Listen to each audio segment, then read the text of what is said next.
It's unnatural. Okay, it is now 7 o'clock. We have a quorum here, and so we have everybody here. So we're going to go ahead and start. I've asked Donna Carden, our librarian, to give us the opening prayer, after which Jack Myers from 1236 will lead us in the Pledge of Allegiance.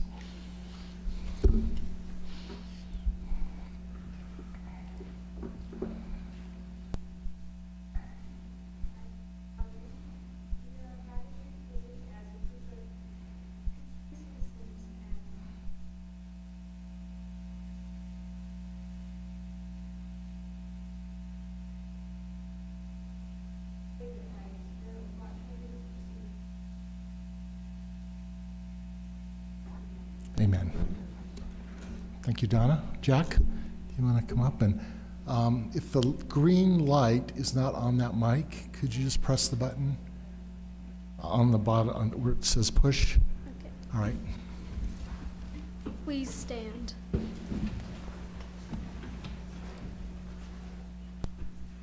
Please put your right hand over your heart. I pledge allegiance to the flag of the United States of America and to the republic for which it stands, one nation, under God, indivisible, with liberty and justice for all. 2. Audience may be seated. Thank you. So our first order of business is unscheduled public appearances. If you wish to talk about anything that is not on the agenda, now is the time to do that. Or if you have to leave before too long and your item is late in the agenda, feel free to come up as well. Otherwise, after staff report and before the council starts discussing, we'll allow for some public input on agenda items. Okay.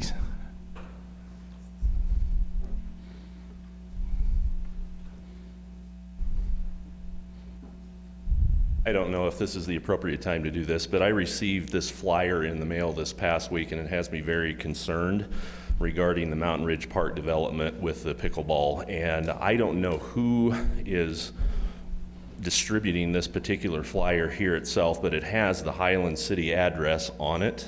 It's the Highland Foundation. On the front, you'll see that's from the Highland Foundation. Okay. Which is it's a 501c3 separate from the city.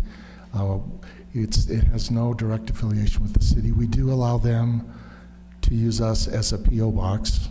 And do we have council members that are on the Highland City Foundation? We do, but they're not appointed by the city to be on them. They're just engaged citizens, and they're on there as well. So it's fair for them to do that. I realize it is a bit confusing. It's why we sent out I would like to notices. note my objection to having the Highland City Foundation distribute information like this with any of the council members involved.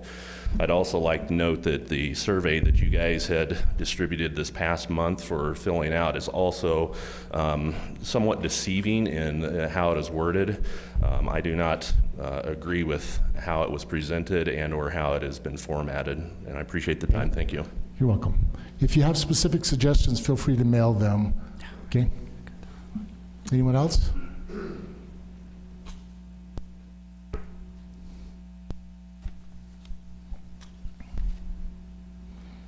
Hi, my name's Hillary Gardner. I live at 10217 North Yorkshire Court. I agree with him and want to echo that it was misleading, knowing that it was from the Highland Foundation, but had a city address on it. So that got some mixed emotions coming in there when we all received those in the mail. It was misleading, so. I realize it's confusing, but we're with the Highland Foundation. The Arts Council has a 501c3, and the Library Foundation does as well. And so they're doing good for the city. So by letting them have mail delivered here, Okay. It saves them money on a PO box. Just want to get it out there. Okay. It was misleading. It was deceiving to the public. Did the Highland City Foundation also pay for those mailers too? Yes, of course. Okay. I also just wanted to express my concern in front of the council. I've emailed you, but I wanted to also just express my concern with the park, with the Mountain Ridge Park. We're concerned, a lot of us neighbors, with how its planning's going forward, and it's not that we're against pickleball, but we're against 27 pickleball courts for national tournaments, 5-day tournaments that will bring 3,000 plus people to our neighborhood. We're concerned about traffic and safety, with it being right next to junior high, completely surrounded by homes and a church.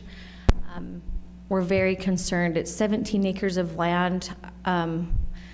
We've kind of looked at some similar setups. There's one in St. George that has 46 acres of land, but 24 pickleball courts.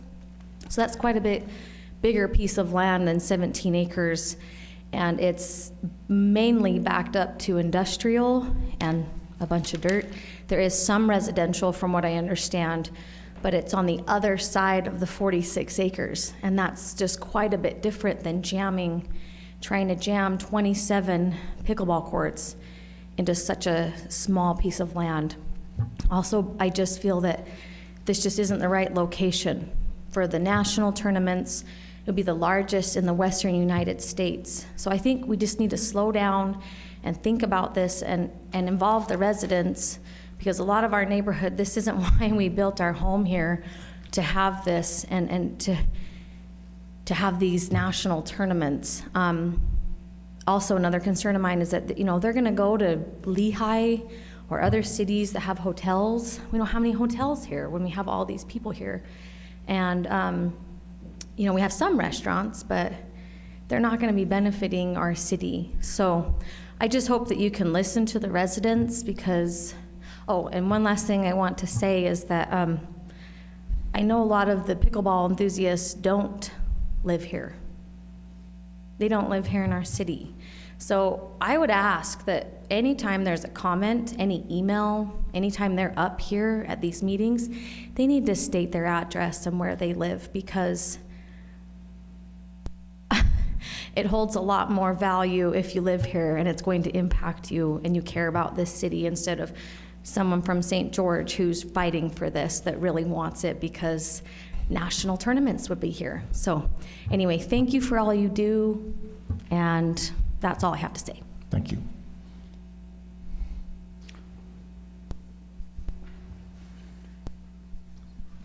Hi there, my name is Cody Dingus. I think you all know me. I just wanted to make you aware of this pattern of deceiving of this pickleball association led by Lorna Reed. We, Friends of Mountain Ridge Park, created a Facebook group, trying to get the name out there and let people know some of our thoughts and trying to get public comment. Lorna Reed created her own Facebook page named the exact same thing, Friends of Mountain Ridge Park Coalition. She's been promoting that.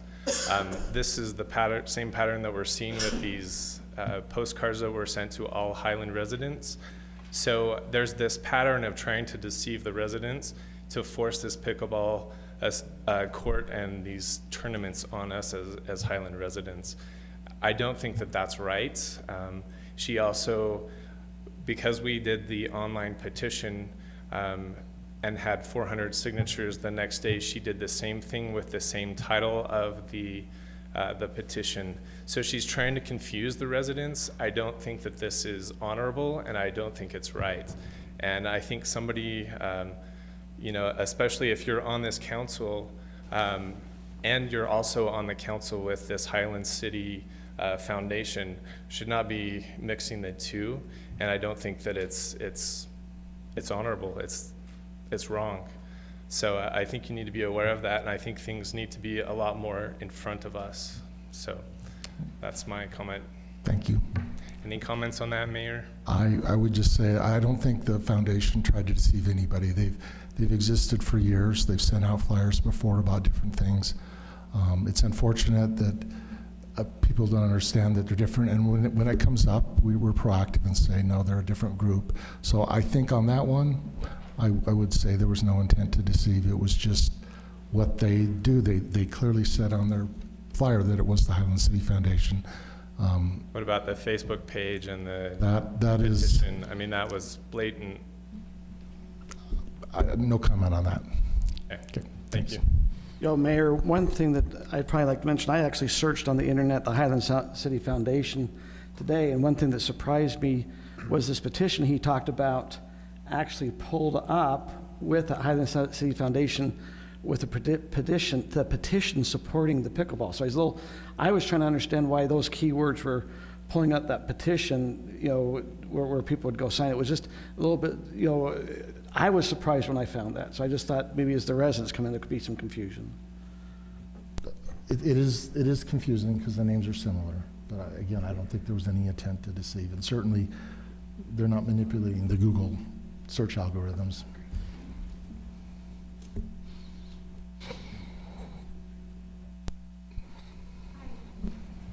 Good evening. My name's Jennifer Rensher. I live at 10224 North Yorkshire Court.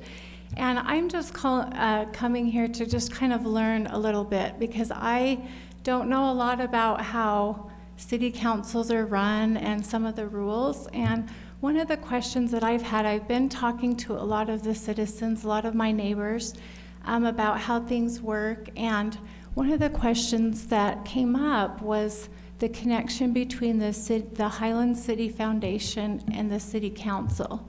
And from what I've heard, I'm new to Highland. I've lived here for 2 years. And I've heard from a lot of people saying that the Highland City Foundation has done some really great things. And I think that's really commendable. I think, Mayor, you said on the City of Highland Facebook page, that those who are serving on this foundation, it's commendable. But a lot of us are kind of scratching our heads about how that's not a conflict of interest, I guess, because 2 of the members of City Council are part of that foundation who are pushing for these pickleball courts. So how is that not a conflict of interest that you would be voting for something like that and still sit on the foundation? Does that make sense? I understand the concern. Personally, I don't think it's conflict of interest. The foundation does a lot of things. There are people that donate to it for a variety of purposes. They are soliciting money for this. It's their own time, so they're entitled to do whatever they want on their own time. And if they're in favor of that or trying to raise money for it, the council has unanimously said if we don't have the money, we're not going to build it. So personally, I don't see that's a conflict of interest. If anybody, Yeah, can I make a mention?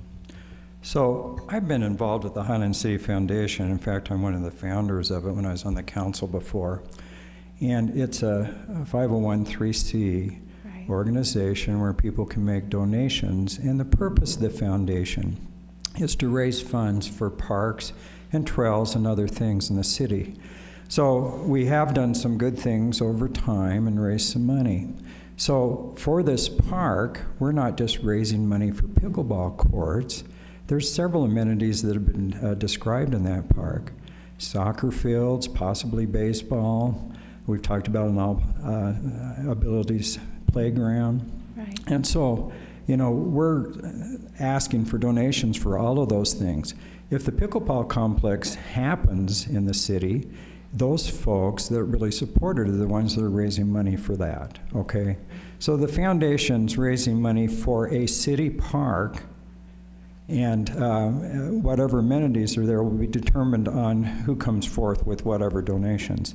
So I have a hard time believing that raising donations and having a vehicle to improve a city park, because surely you folks knew there would be a city park there. So we don't know what amenities will be there, Right. because we don't have money in the city to pay for it, so we're soliciting donations. We don't get a lot of donations, there'll be different things there. So I'm not sure why there's so much distress. In fact, I'd encourage your neighborhood, who would like a lot of say in what's in that park, to donate for what you would like. And you can earmark it for So is there a way that. to differentiate? Because I feel like yes. this flyer that was sent to the residents, I feel like all the money, because the foundation is trying to come up with $750,000 for these pickleball courts, won't all that money go towards that first? When you donate to any foundations, it's not just the Highland Foundation, you can specify specifically how you want that money used. Right. And then So maybe the that needs to be foundation- more clarified more, because I feel like everybody who got this thinks they were donating for soccer fields and a playground and pavilions, when I feel like all the money that they get right now will go straight to those It will go pickleball to courts. wherever they want it. donor directed it. Okay. Yeah, that's the way it's designed here. I have my copy that I received. But, you know, if the pickleball courts happen, those folks who support that are out doing their own fundraiser. Yes, they'll run the money through the foundation because it's a 501(c) and they can get a tax-exempt donation from it. But the foundation is supporting development of the park, period. And then one Yeah. other question I had is, how do we know that our park won't turn into the Beacon Hill Park? From what I understand, it was started 10 years ago and it's still not finished. How do we know that, you know, we're going to start with the pickleball courts, that's the first phase. How do we know the rest of it won't be empty for 10 years? Well, we don't know what it's going to start with. My understanding personally is, and we're going to cut this off because the point isn't to have a dialogue here and monopolize the time, so I'm going to, Okay. by definition, council members, I'll be the last one to speak. The park, what goes in at first hasn't been determined yet. My understanding is that there will, if pickleball courts go in, grass will go in as well. It's not yes or no on that. So Okay. that hasn't been decided. A lot of things haven't been decided. If we don't have money for whatever amenities, we're not going to build them. The thing about the Beacon Hills Park is, even though it doesn't have pavilions or restrooms yet, it does have fields and parking lot, and it provides value to that community. Could there be more value? Yes. The local community added a Frisbee golf course in there. So a park may never be completed, no matter what park it is, because you can always add additional amenities. But we do intend to put a pavilion in and some restrooms downstream. But it's not like it's not adding value right now. People are enjoying it right now. Right. All right. Okay. Thank you all for your time. Thank you. Sorry, council, that went long and it's my fault. All right, any other comments? And thank you, by the way, for coming up. We appreciate everybody that comes up. Hi, my name is Carly Tall, and I live on the south side of North Riverside Lane. So I am not like up against the park, but it certainly will be our park. It's that neighborhood. So I've been very invested in this. I moved into Highland. Will you start my time? Because I could talk forever, you guys. And I want to be respectful to you guys. So Thank you. I moved into the neighborhood 5 years ago, and I was invested from day one. And I emailed, and I said, what is going on with this park? And the email that I got said, guess what, it's gonna be 4 baseball diamonds, it's zoned, whatever, but we have no money, so don't sweat it. Okay, I guess that's that, I can't do anything about it, right? So fast forward 4 years later, and all of a sudden, this park is now 27 pickleball courts. And I was like, what? And this is how I'm feeling. I am feeling like if somebody had said to me, gosh darn, if you want to get millions of dollars, have at it. If this is a money issue, go for it. If somebody had said that to me, I'd be like, okay, let's write the grants, let's get the sponsors, let's get the donors, let's do what we need to do. But that's not what I received, and so I just sat. And here we are, thinking, well, if this neighborhood park is going to be in our neighborhood, they're asking us to sacrifice a little bit, right? Because whatever happens, whether it's soccer or pickleball or something, our neighborhood is going to sacrifice. We're going to sacrifice in some noise. We're going to sacrifice in some traffic. We're going to sacrifice in some safety for our kids and the schools nearby. There will be implications regardless. I get that, right? I'm aware. However, those sacrifices should come with some benefits. We should be able to build the dang park that we want, that we will use. Not that people are going to be coming from out of town and filling up our roadways and taking the park that we wanted. I feel like after I've talked to 60, I've texted, called, went into their homes, stopped people on the street and said, what do you think about this? Everybody has says, Yes for the park. Oh wait, 27 pickleball courts? Just kidding, leave it as a field. Everybody I have talked to has said, if that is going to be what we have and what you get, then leave it. We love it the way it is. Highland is about no traffic, open spaces, leave the field. So what I'm here to say to you guys is, we're not telling you that you're doing a crappy job. We're not telling you to find us magic money. We're saying, let us get to work. Do not take money from an association outside of Highland City that serves outside of Highland City. Give us the time, give us the means, give us the opportunity, and we will build this park. Why? Because there's not one person I've talked to that is sad about this idea of an all-abilities park. I can't tell you one person that will not get behind it. I've heard people say, oh, I know somebody who would donate to this. Oh, I know somebody who would love to come here. But you know what? It's gonna be really hard to fundraise for a park like that if none of the kids with special abilities can come, because the noise and the people, the crowds, they won't come. Autistic kids, special need kids, they won't come. So I'm just here to ask, give us the capability. Stop these pickleball courts that don't serve our neighborhood, because we will pay the price. Let us have the park that we want and let us get to work. Thank you. Thank you. Well done. Just under the wire. Anyone else? Okay. Consent item. We have 3 items on the agenda: the library board bylaws, the municipal code amendments for the library board, and then a resolution to appoint Mayor Rod Mann to the Utah North County Aquifer Council. Mayor, I'm sorry, before we go to consent, we actually do have a presentation by our youth council. Thank you. Okay, you're right. I missed that. It's right in front of my eyes. All right, Youth Council. I'm sorry, my apologies. So this is just an update on Youth Council this past few months. Can you state your name and your position? I'm Lily Trampledger, and I'm the youth mayor of Youth Council. So Youth Council is off to a great start this year. The past few months, we have been planning for the year and getting to know each other better. On January 12th, we spent the day planning things such as mock trials, youth nights, kids night, tree planting, senior citizen appreciation dinner, and several other events and service projects. We are excited to get the youth of Highland involved in many wonderful things this year.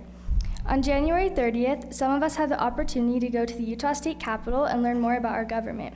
We were also able to help with Mountain Ridge Junior High 25th anniversary celebration. Our leadership group is now looking forward to attending a leadership conference up at USU this next weekend. We are so excited to meet with other city youth councils and learn how to develop leadership skills. As a council, we will also be participating in a mock debate on March 21st. We are really excited about this test run and hope to sponsor more throughout the year. We are looking forward to the next few months as we have many activities and other events planned. Thank you. Wait. Do any council members have questions or Did you comments? eat the flower on your lunch, on your plate, when you went to the Utah League of City and Towns event? No, I wasn't actually able to go. I couldn't go, but 12 of us went. Well, 12 of them went, and they loved it. I don't know if they ate the flower. Well, Councilman Braithwaite, he challenged everyone that was there at the legislator day that was eating. They had a flower, and he also eats the flower, and so he looks to all the youth council and says it tastes good. And so there was some peer pressure, and I believe the majority of the youth council did put a flower and Yes, eat they it and did. swallow it. I will have They to were ask brave. about that. That was awesome. It was actually pretty good. He does it every year. Really? I sat by him next year. He made me eat it. That's awesome. Thank you. All right. Now, consent items. So we have approval of library board bylaws, amendments to the municipal code for the library board, and the appointment of me to the North County Aquifer Council. Is there a motion? I move to approve the consent items. Second. It's been moved and seconded. Oh, do we have electronic voting? Any discussion? Oh. Are we ready to vote? Some of us already voted. I'm going to vote by voice, Mayor. I don't have Okay. my login in. Has everybody else voted? Yes. Okay. My vote is yes. That, Mayor, that motion passes 5-0. Okay, thank you. All right. Now, I'm going to ask council if we have a discussion item at the end of the meeting. That I know there are people here that are interested in the park. Rather than make them stay through the whole meeting, so they can learn more about how the city works, we can move that item up. It's a discussion item led by Brian now, or we can. Which item is that? It's item 8B. It's a discussion item.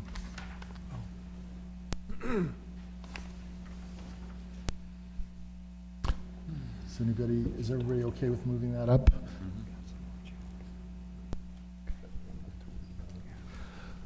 Okay, in that case, yes?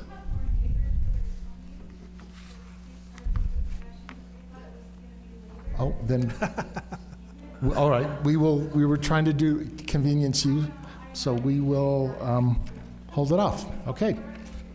Okay, next item. This is Donna, Library Board budget adjustments for this year, right? It's 2018-19 budget adjustments.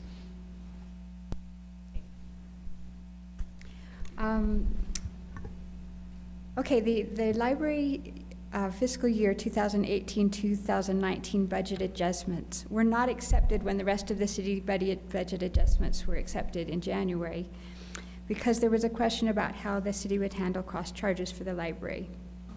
Since then, that question has been more or less settled for now, and so I'm resubmitting budget adjustments to the city council for approval.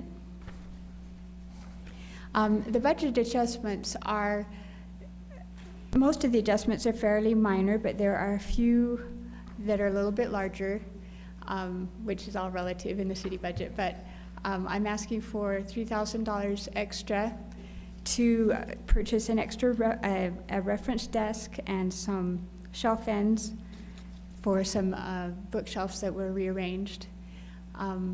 I'm asking for an extra $3,000 to cover the cost of the library website rework. That's part of the city's website rework that's going on right now. And then also $3,500 increase to our programming budget to improve our summer reading program. And primarily we want to give out books as prizes for the summer reading instead of small carnival toys. Donna, did you say 2,000 or 3,000 for the reference desk? The equipment includes an addition of a reference desk and the shelf ends for some bookshelves that don't have ends. So it's a total of 3,000? Yeah, total of 3,000, yes. Also, if you look at our budget adjustment proposal, you'll notice that there's $12,000 that I did not allocate in the budget. This is because at this point in the budget year, I couldn't responsibly spend that extra money.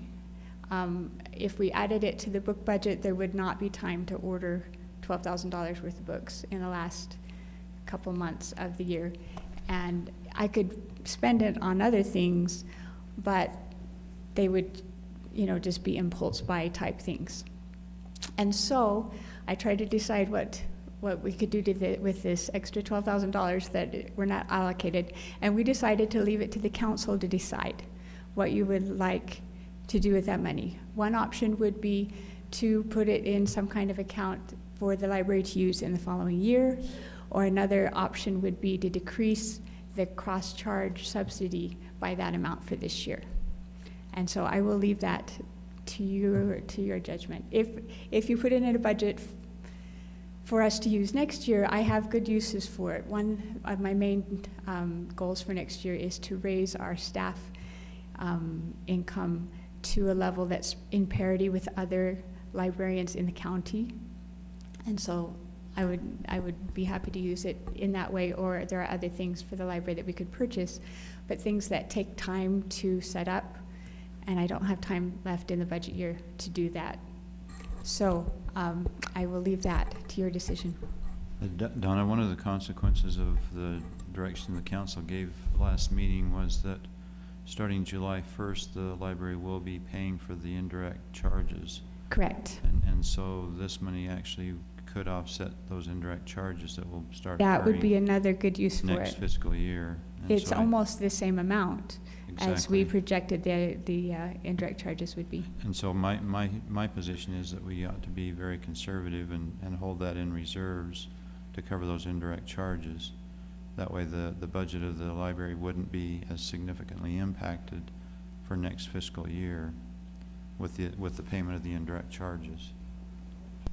I like that suggestion, but I also understand that it was a difficult budget year for the city.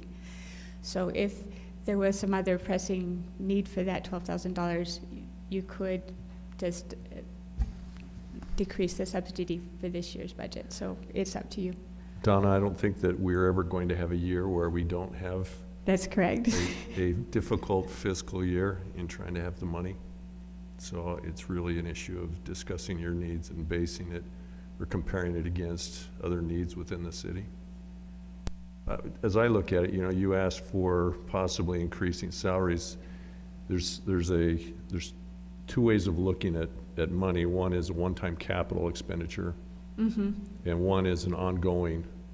Raising their income is an ongoing, so it's not just a 12,000 or 6,000 or whatever the amount would be for this year or next year. It would be that much every year moving forward. Yes, and I am aware of that, and it is as much of a priority to me that as we also anticipate that the revenue from taxes will go up a little each year as the city grows, and so I was anticipating that growth would also be contributed in that direction towards the staff. Okay. I mean, from my standpoint, we've hired you to make decisions that will be best for your organization and hold you accountable for those decisions also, both good and bad. I mean, that's Thank you. the benefit of being the director. And so, Right. you know, if you're feeling like having those comparable wages is more important than something else, I mean, that's really, we put a lot of weight, or at least I put a lot of weight on your suggestion, your recommendation. Because you're living it. You're having to face it every day where I don't. Yes. So what is your recommendation then? You've given us multiple choices. What is your recommendation? Well, of course, I would prefer to have the money put into some kind of account for us to use next year. That would be a benefit to the library. I think we as a council agreed that we would not implement the cross charges this year. So Right. putting it into next year's budget for that purpose would be an appropriate move, I think. I think so too. I support that as well. So, Yeah, ready for a motion? So what would the account, where Gary's not here, so what, How would that work? So just include a general and we'll create a capital account for it or something. because it's in a special revenue account or special revenue fund, I believe it'll just go to reserves. And so it really isn't a budget adjustment. I think the proposal would have been to pull that out of the budget. We're just gonna leave it in, and that way it'll drop into reserves for next fiscal year. I think that would be alternative motion number one. Right. So I would move that City Council approve full year 2018-2019 library budget adjustments, which includes $12,000 that will be reserved for the library's use in the next fiscal year. I'll second that. It's been moved and seconded. Ready to vote?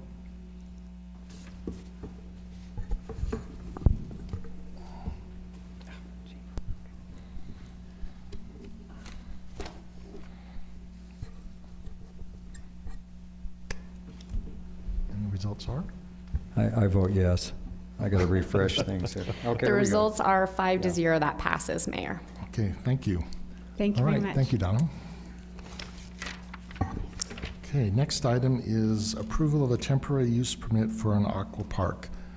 So we have a gentleman here, and your name just escaped my mind. My name is Aaron Jones, and I'm here to propose a temporary use permit for an aqua park at Highland Glen Park. And I kind of wanted just to start out with because I want to be respectful of your guys' time and just actually really start out with questions if you had any, because I know you've all have seen seen what I've been proposing for a little while, and or unless you want me to I can just go through presentation as well. Whatever you guys want to. Yeah. I would just go through the presentation. Sure. Okay. So, and do I? Okay. We'll put a Yeah. Nice. We'll put a 20-minute time limit on it. How's that? Perfect. So the park is going to be called Elevate Aqua Park, and I don't know if you guys can see that or not, but I printed it off for you, Oh, you guys all Mayor and have- Council. Sorry, we're having technical difficulties. It's fixing on Monday, so this is the last meeting. I'm sorry. Yeah, famous last words, right? I know. I'm sorry. But yeah, essentially what it is, it's a large inflatable. Well, I guess to give a little bit of a summary on the project itself. So as a part of the project, we're interested in doing a private-public partnership with the city for letting us be at Highland Glen Park and letting us use the space. We would use a rev share with the city.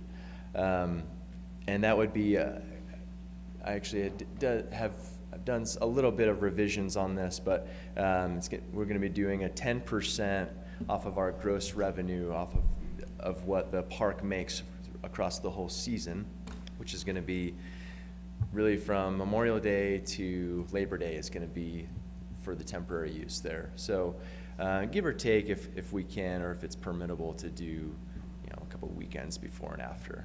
But yeah, and then we expect, based off of, actually very conservatively, we expect to generate $500,000 in revenue. So that would, be about $50,000, for the city for that partnership there.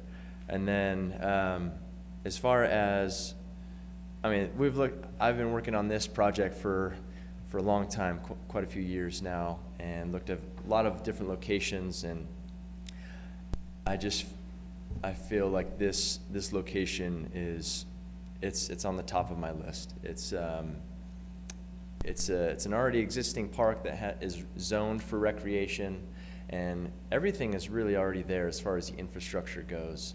And so as far as an ideal location goes for what this is, it'd be great. And I have investors and partners in this as well. So once the approval, and if there was a motion where it was a majority, we'd be able to immediately execute.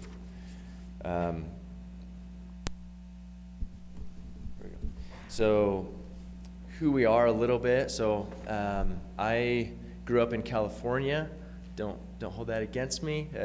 But yeah, I'm a huge water lover at heart. I grew up in an area where I was able to, I know, lots of boating and lakes and, the ocean. And so just the passion, that just became my passion. And so about 6 years back, I was introduced to one of these parks, and I've just really been chasing that dream ever since. So entrepreneur, and just wanting to build this and to manage it. But I have a background in sales and marketing and business development and project management, and so that's what I currently do now. But as far as my other partners, I have they're actually two brothers. Kurt actually knows both of them, but they're more of a, they're involved as much as they want to be, but I'm really kind of the the main person running it all. And then Patrick Panakos is his name. He is really my mentor. He is the one that he has been doing this for 20 years and has tons of experience in managing and running 2 successful water parks. And then also he went ahead after there's a couple manufacturers that build these. He went ahead and designed his own, and is now manufacturing, this own park, which that's what I would be using. So as far as what is an aqua park, it's a large inflatable playground that basically just floats on the water. We would have some anchors down at the bottom that would secure it in place. It wouldn't really move. And they're great for large or small ponds or lakes or underutilized bodies of water. And it's completely portable and doesn't require any skill to do. It's just a blast, and people have a good time. It's exhausting, but it's a great load of fun. Can we ask questions as we go Yeah, along? of course. Yeah, if you guys have anything. One of the suggestions from staff is that we have a public hearing. Okay. And I think that's a good one. What is your timeline in terms of being able to get up and running by the summer? It's a good question. So it is 2 months would be ideal, at least 2 months of time to be able to, from a green light to, getting everything up and running by, the goal would be Memorial Day. That would be the time frame. If not, we would just, push it out a couple of weeks, however long it would take. But yeah, I understand. Now, just in full disclosure, because Yeah. people get a little excited Sure. when council members say that they've had secret conversations with people. Aaron has reached out to, I think, most of the council. And I think I've talked to all of you. Yeah. So we did talk. One of the things that you mentioned is that there were 2 sites. Originally, yes. And so have you narrowed it down just to the one now? I have, yeah. Have you eliminated the other one? I have. I've learned that the other site, which would have been the irrigation pond, there would have been a lot more loops that I'd have to jump through, and it's not recreational zoned, and there was concerns of the water fluctuation being an irrigation pond, and so those are all reasons why I've just, let's just toss that aside and just go with what is kind of the. I think that having a public hearing is a good idea, and I do think there are a number of issues that the staff has raised that we need to have answers to. Yeah, you bet. I have to say that my daughter does not live in Highland, Okay. but they do ride their bikes in Highland. Sure. And they love that park. And when I mentioned the water park, she said, that'll destroy it. So, Is that a good thing? Not that I'm totally influenced by that, but I think we need to have some of these questions resolved, because I think they're concerns. Absolutely, and I have answers and responses for all of your. And I think it would be appropriate to do that during the public hearing when public is here for that purpose. So are you moving to continue it to a future council meeting? I think we could do that. I'd like to ask some questions, though. Yeah, A little bit about please. this. I just need to understand it better. Of course. And I talked to you briefly. So Yeah. these are floating structures on top of the lake. Yep. And I assume there's slides and different activities that people can do. Correct. Now, when we did some improvement on the Highland Glen Park and opened it up for swimming on the north end, there was an effort at that time to kind of clean the bottom, make it sandy. We planted the grass as kind of a service project, so there was kind of a beach and different things. The south end may be fairly rocky. Right. And so I guess the question I have is, when people slide off these slides and different things, do they hit the bottom of the lake? Are they going to cut their feet up? There's got to be fish hooks, all these things. What do you do to provide for that? Yeah, good question. So we have, so everyone's going to be wearing a life jacket. And so when you fall, when you land in the water, you're not going to get all the way down to the bottom just because of the life jacket. But the goal of the aqua park is really to stay on it. I mean, there'll be people, that fall falling off into the water, but that's kind of the goal is to try to stay on it and go through it, try to get to the end. Understanding it's going to happen, people are going to jump off, and that's fine. But those are all reasons of why it would be okay. And there's certain structures that allow certain limits for as far as a depth requirement for the water. And so at the highest structure that anyone would be able to jump off, what would be minimum required would be 9 feet 6 inches. And so we would just be putting it in an area where it would have that minimum amount of depth. Okay. So the other question I had as I thought about this structure will remain in place overnight and different things. How do you protect it from vandalism? Yeah, so what we'll do is we're going to have a surveillance cameras monitoring, and also at night it'll have infrared capabilities as well. So we'll be able to see it at all times, but then we'll also have motion sensors. So anybody that is going onto or hits those sensors, it would immediately notify me and my team, and then we would be able to call the police or whoever we need to be able to go and assess the situation and get them off or whatever. This is a question for Todd.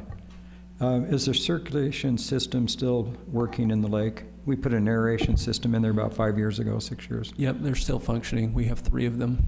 Okay, and it's keeping the water fairly clear from the urticaria and different parasites that we had trouble with? Yep. Okay. I got a couple Further questions. Yeah. Yeah.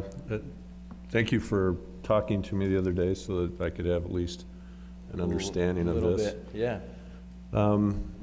One of the concerns that I expressed to you is when that park is being used, all those parking stalls are filled. Yeah, and that you bet. this in and of itself, based upon the numbers that you were talking about, would double that. Sure. And so my concern is that it doesn't make sense to have parking in the park for this particular activity. It'd have to be somewhere else. And we talked about a couple options. Yeah. But to me, that would be a requirement, that you would have all of your parking somewhere else. Absolutely. One of the other issues, when we talked, we were talking about a small park. Yeah. And not the double park. And so when I saw the description by staff being concerned about closing off the piers and other kinds of things, that was a concern for me. So I'm not really interested at all in even discussing a second one, at least for this first year, to see how it would go, because it's highly used. Of course. And I would want to see the other features of that park being used, and that this could be an amendment to that with some benefits for residents and to the city, or it may turn out to not be something of value at all. Yeah, you bet. In doing it, you'd mentioned a 10% profit, and in here it was showing 8, but you mentioned that that you've changed that. To me also, it would be a 1-year agreement, so that we could see kind of more what's going on. Let us test it out for a season, and that's really all we would need to be able to make it worth it for us, and then we would just assess and it. in that agreement, I would expect to have wording in there that says if an issue comes up, you've got 10 days to fix it, or the agreement is terminated. We could review it after a certain amount of time that we both felt like was reasonable, so that we could see if it was working or not, and make adjustments accordingly. Absolutely. So those would be some things that I would expect us to work with. And then insurance. I had a real concern with the insurance because this is Highland City property. People go for the deep pockets. I don't think your pockets are as deep as the city's, and so we would be the natural one they would come after. I think that the city, at least in the backup documentation that we were given, staff had talked to the city and given you specific direction on what that insurance. Do you have any issues with the direction and the amounts of insurance that were expected, or? No, we would be able to accommodate, so it wouldn't be a problem And that we would be to be just named as, I know there would be an additional cost to that, but to be also just named insured also to it, we'd be able to take care of that. And then, would you allow me to address a couple of your? Sure. Yeah. So, as far as the parking goes, I know it originally talked about having, sharing the actual parking lots of the people generally just going there.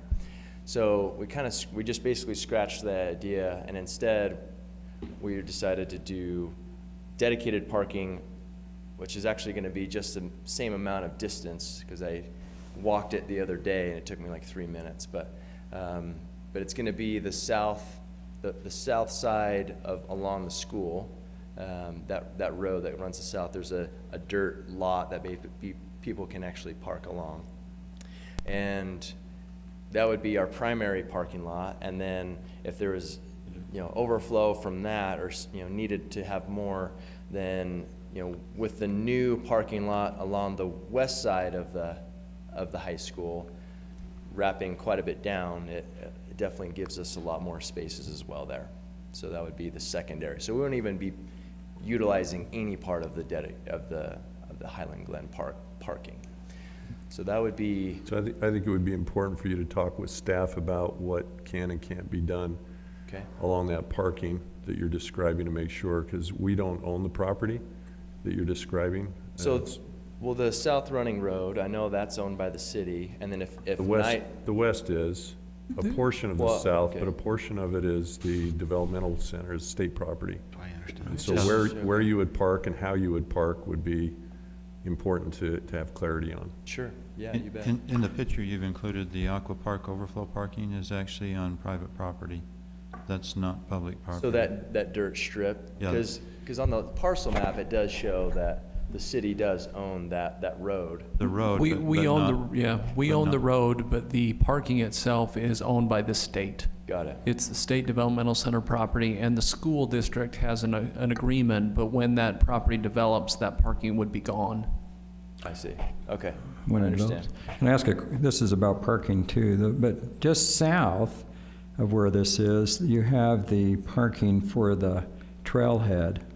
And, that's dear to my heart, of course, we've talked about it. But anyhow, I rarely see more than a handful of cars in that parking lot. Why couldn't they use some of that? They could. That's There- on city property, but That county is developed city it. property. What time That- do you look there? Yeah, there's probably about 25 stalls, but it's a good walk from there. It's probably a good quarter mile. And on Saturdays, I go through there at 10 o'clock in the morning. That parking lot can be full on a lot of Saturdays. Well, if they're having a race or something. So But parking. most of the time, it's fairly empty. So until last year, we had roughly about 30 stalls in Highland Glen Park, and they were fairly undeveloped stalls. Staff worked very hard to open that up last year. I don't know if you've been down there. Our parks crews went down as a city project and created several more parking stalls, about 20.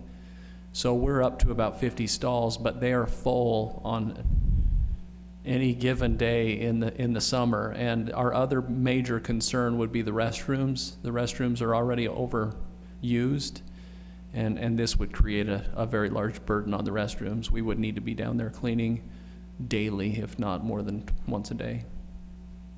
And to go to and to address that, so especially at the park, what we would be using, because we would be on the south side of the pond, it would be a lot much further of a walk to go to the north bathroom than the south bathroom, which is not going to be as utilized, because it is what it is. People are going to go to the part where there's the beach there and the grassy area. Everyone kind of hangs out on the north side of the pond, which they're going to use that north bathroom. With the south bathroom, it's really kind of back behind the trees by the playground. So that one's going to be definitely underused than the north. So that's the one we would be using. And if we needed to, I'd be willing to, if you guys are having it, 3 times a day, 3 times a week maintained, then that would just be something that my employees, we would just have as a checklist and procedures that would be part of the everyday. Or we could require some of your own honey buckets being put out there. Or that too. Yeah, that's another option that I've also looked at and wouldn't be too bad. So we would just roll in one of those big trailers. Because Todd, that's a really good point, and I don't think that they were designed for that kind of impact. So bringing in temporary ones, sure, may be a better option than just having your team clean what's there. Sure. And it is something that I've looked at as well, and could be an option.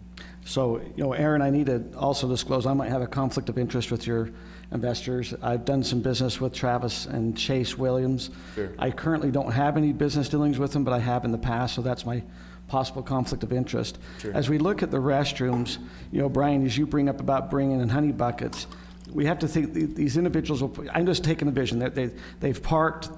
I don't know how you're going to be able to control where they're parking, so my concern is they'll probably park all over the place. Some will come ready to get in, some will not, so they're going to be looking for a changing area. Traditionally, once they're wet, where are they going to go? Are they going to, probably will not want to go to a honey bucket if they're wet. It's probably not the most conducive area for them to want to go into. So, the restrooms, I'm concerned about the parking. You bring up, and I appreciate, trying to bring some revenue to the city. I don't think the 10% is really going to offset our costs of what the city might have. We're going to have some fishermen that will probably complain pretty heavy because that area you're taking is usually where our fishermen are at. You have the swimming area. So I see the kids probably getting done off your water area, running over to our beach, trying to use the bathrooms to change.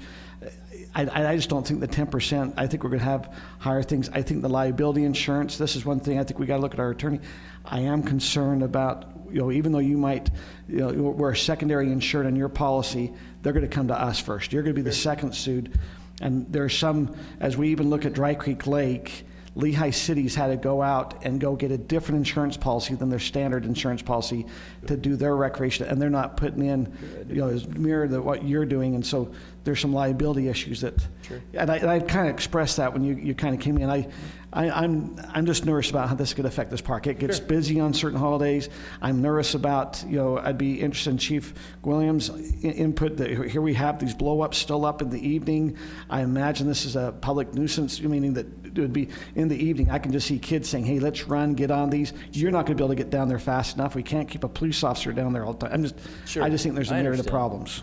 So to address the liability, one thing I will note is, and especially when this is what I'm learning from my partner Patrick, since he's managed it and has had it for, so inflatables have just been around for decades, but as far as an aqua park concern on the water, it's really been about 6 years or so that it's really been even a concept. And with the procedures and checklists that Patrick does at both of his parks, there's actually never been a liability claim ever filed against him or his parks, nor have there been any at the ones at Jordanelle Reservoir or even any of them at Dry Creek as well, which there's one at each. So liability, I understand, it needs to be there, and we have to have something just in case, what if, but just know that it's never been, nothing's ever happened up to this point yet. So Mayor, I think these are a lot of things that we can discuss during a public hearing, because I don't know that we want to go through it twice. Sure. Right. Yeah. Any other? I just have a couple of quick questions. Just clarification on the proposal. You mentioned you were going to change it to 10%, but I'm concerned about the definition. You mentioned gross revenue. And I apologize. The document says gross profit. So I do mean gross revenue. So it is gross revenue, not gross profit. Right. And so I understand that I may have confused a little bit on that. So that makes a big difference. It for sure does. So it is revenue. And again, I'm concerned as well, and would favor a public hearing, again, because of the number of people who are using the lake for paddle boards and for kayaks, and that gets really full during the heat of the summer. So sure. Thanks. Okay. You bet. Ready for a motion? I'll move that we continue this discussion to a public hearing at a future date. Okay. I'll second that. All right. Are we going to put a date on it? Do we want to, is there Any way the we 19th? can? Yeah, I was going to say, is there a date we can? 19th works. We can make it the 19th. 19th? Yeah. Okay. I'll include that in my motion, the 19th. I'll second it. Okay, it's been moved and second to continue this to a public hearing on March 19th, which is the next council meeting. Aaron, or is that something we can vote on? Or We are ready to vote. So Okay. it says alternative motion. Okay. And Mayor, that passes 5-0. All right. Thank you. Thank you. All right. Thanks for coming. So those of you in the public, save your questions for the public hearing next time, or send them in before. That would be good too. Would any of you scouts be excited to go out on the Highland Glen Pond and play in something like that? Okay, I see. Of course they would. No response. All right, next item. I think we woke them up. Good meeting to come to. Be here the next one. Item 6, amending Highland Municipal Code, Section 8.12.10 regarding disposable animal waste. Nathan, I think you're going to take this, but let me just start by saying I had a question from a resident come about garbage service, and I looked at the code, and I found that I was a criminal. So was Because I. it said that, well, some people think I am already, but. No, I said, so am I. Oh, yes. For the same, Yes. for this reason, not for the other reasons for you, but for this. So the reason that we're all criminals almost is because our current city ordinance says that it is not lawful to dispose of animal waste in your garbage can. So that's what we're fixing tonight. Nathan, go ahead. Sure. So the proposed amendment changes our municipal code, section 812.101, and by adding the language of not including that produced by pets such as dogs, cats, birds, or similar animals. We believe the original intent of this was to address livestock and other types of large animals, so we added that to clarify that. Any comments or discussion? Just for clarification, when it says not including, does that also go to the next sentence, and excessive tree, trimming and shrubs? So is that, we're saying that you can put that in the garbage or not? No, that's still excluded. So what we're excluding, you can put in waste from pets, dogs, cats, birds, or similar animals. And you can put in tree trimmings and shrubs, just not excessive. Just not excessive. What is Well, it says excessive? excessive tree trimming. We'll save that for Whatever that another is. day. Bring it over to my house and I'll look at it and I'll determine what's excessive and what isn't. Just come on over, I'll let you know. We did discuss that, and we said we'd leave that to a future discussion. It hasn't been a problem to date. That has not been an issue to date, so it's one we could fix, but. If it's excessive, they don't take it. Like one of my neighbors put a Christmas tree in their garbage can this week, and they didn't take it. So I think the disposal. Self-regulated. Yeah, it's self-regulated. So I move the city council approve the revisions to the municipal code 8.12.010 as proposed. Is there a second? Scott seconded. Yes, actually it was Brian did. Okay, it's been moved and seconded. Any further discussion? Are we ready for a vote? Aaron? Yes, sir. My criminal days are going to be over now. Yes. If anybody wants to clap, we're all not criminals, so that's a good thing. Yeah. Well, on this issue. Mayor, that motion never passes put it- 5-0. I never put it in my cans. I put them in my neighbor's cans. So that's legal? No. And not neighborly either. Okay, item 7, approval of Mayor Pro Tem for 2019. So council, this is your. Can I ask a question, Mayor? Could we just talk about who's been Mayor Pro Tem the last 4 or 5 years, or last couple years, or just, I know you've been Mayor Pro Tem this year, right? Correct. Correct. Who was last year? That was, might have been me. It was you. It might have been me. That was a different council, right? Right. So that was, Yes. I think, Dennis LeBaron? Yes, because, Okay. yes, he was the last one. Okay. And Tim, you were it a number of years ago. It's been, 3 or 4 years ago, yeah. I would like to nominate Ed Dennis. Is there a second? Does it need seconds, or is it just a nomination process? I'll second it. Okay, it's seconded. Any other nominations? Seeing none, Motion is to have Ed Dennis be the mayor pro tem for 2019. And are we ready to vote on that?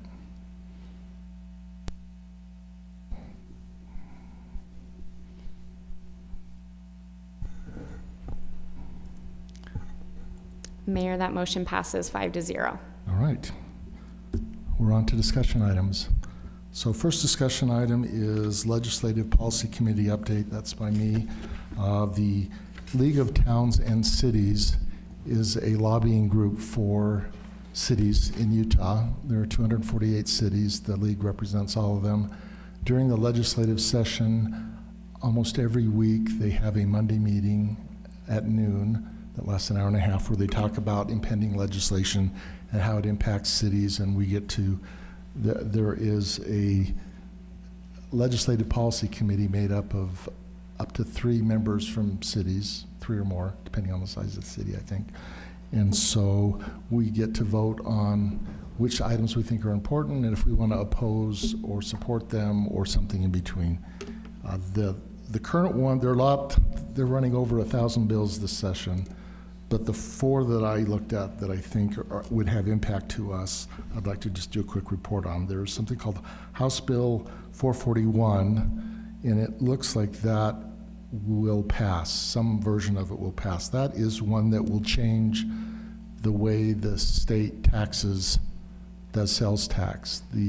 What they want to do is they want to reduce the sales tax on products currently, add to the mix of taxes, taxing services, so like lawn care,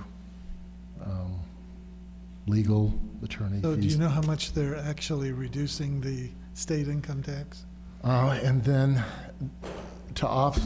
and that will still likely raise money, so they intend to reduce the state income tax by some amount. It's not settled yet, and the problem, one of the challenges with it, you can't predict it because there's no data that says how much additional tax are we going to get from services. So it does put uncertainty into the future. There is a concern that I have personally The about proposal business. was from 4.75 to 4.3, but the governor has said that he is against any lowering of it because that money goes directly to schools, and he felt like that would be a problem. So I don't think that I think that one is more up in the air than anything else on the table. So that was the discussion, and like Rod Do said. you think the whole legislative bill is up for question at this The point? concept, I don't think is up for discussion. Broadening the Broadening concept the or base. I lower think the it's, rate? the whole discussion is about what it gets adjusted to and how that adjustment is determined over a period of time, because like Rod said, no one knows how much revenue is going to come in through services. Nobody's been keeping track of it. It hasn't been done yet. So what if it comes in a lot higher or a lot lower than what the projections are? How do you adjust it over time to make sure that nobody gets hurt by the adjustment? People will get hurt. Well, they're putting contingencies in it so that they won't over a short period of time. And then the question, I mean, they're saying, we'll make sure that you don't get hurt over the first year or 2. So cities be held harmless. Cities, correct. But individuals.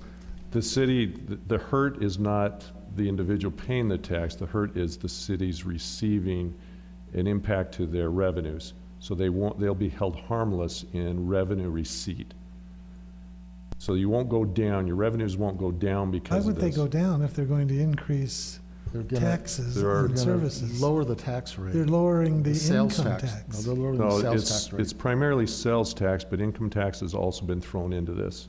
I see. So it's mostly a discussion about sales tax, but income tax is a part of, or is. It won't stay low. I mean, they might lower it briefly and then take it back up. 3.1 is what they're talking about being the lowest that they would lower it to at this point in time, but again, it's just. 3.1? Yeah, it's currently, the state gets 5.7, right, or 4.7, it's 4.7. Yeah. The state gets 4.7, they're talking about lowering that rate to 3.1, And then the question In a is, tier step, 3.5 and then 3.1 or some other. it's, I think 3.7. So Brian and Mayor, how would this affect Highland City? I know that We don't know exactly. We think we would, we wouldn't be as negatively impacted as a city that relies a lot on sales tax.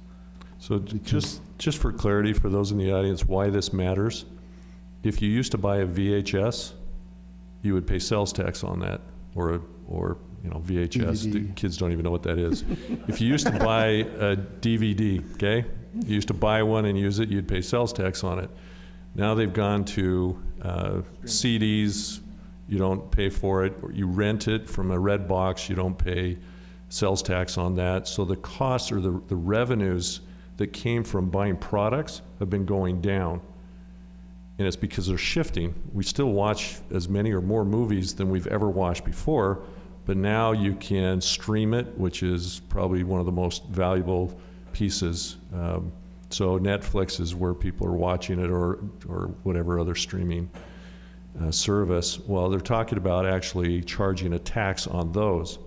And so the tax revenues have been dropping only because the way the media to deliver has changed from one form to another, and the tax code hasn't adjusted for that. So this is to go out and say, okay, if you have a streaming service, you will now pay tax on that movie that you would be watching and everything else you'd get on there, but you would pay a lower tax on everything. So you'd pay a lower tax on that streaming, you'd pay a lower tax on your DVD, if you still buy it, or Blu-ray, or whatever it is that you would buy physically. And that's a very simple, high-level discussion of that. But any service and some items that have been given special privilege that haven't been taxed in the past, they're talking about construction costs and other things like that that would now be pulled into this. So they're talking about spreading it very, very broad and then lowering it. So almost anything that you do today would end up getting taxed somehow, but it would be taxed at a lower rate. So Brian, don't you think that would benefit Highland City? From our economic study that we as reporting, we heard that 46% of the revenue we're receiving from sales taxes from the physical store in Highland. The rest is coming from, if it be some of this other shared tax or from other things. With that, if we look at that, if there's a streaming service, because Highlands has not relied so heavily on commercial, we would start benefiting probably because we get more income that way. If it's from a lawn care service, which hasn't been taxed, we might start benefiting from that lawn care service. I mean, because it shifts from being a brick and mortar type of tax to, like you said, more of a broad-based tax. Do you see how that would affect us, or? It sounds really good. It's the right direction. We should be doing this. There's no question in my mind that this should be happening. But it's really how it gets implemented, and that's the hard thing. It's going to impact industries that, haven't had to deal with it before. And in my opinion, it's a better way of doing it, but I don't know how it's going to impact Highland. I would think it would be better for us, but. So one of the drivers that we haven't mentioned behind doing yet is the way the state law is written. The income tax that we pay to the state is 100% going to schools.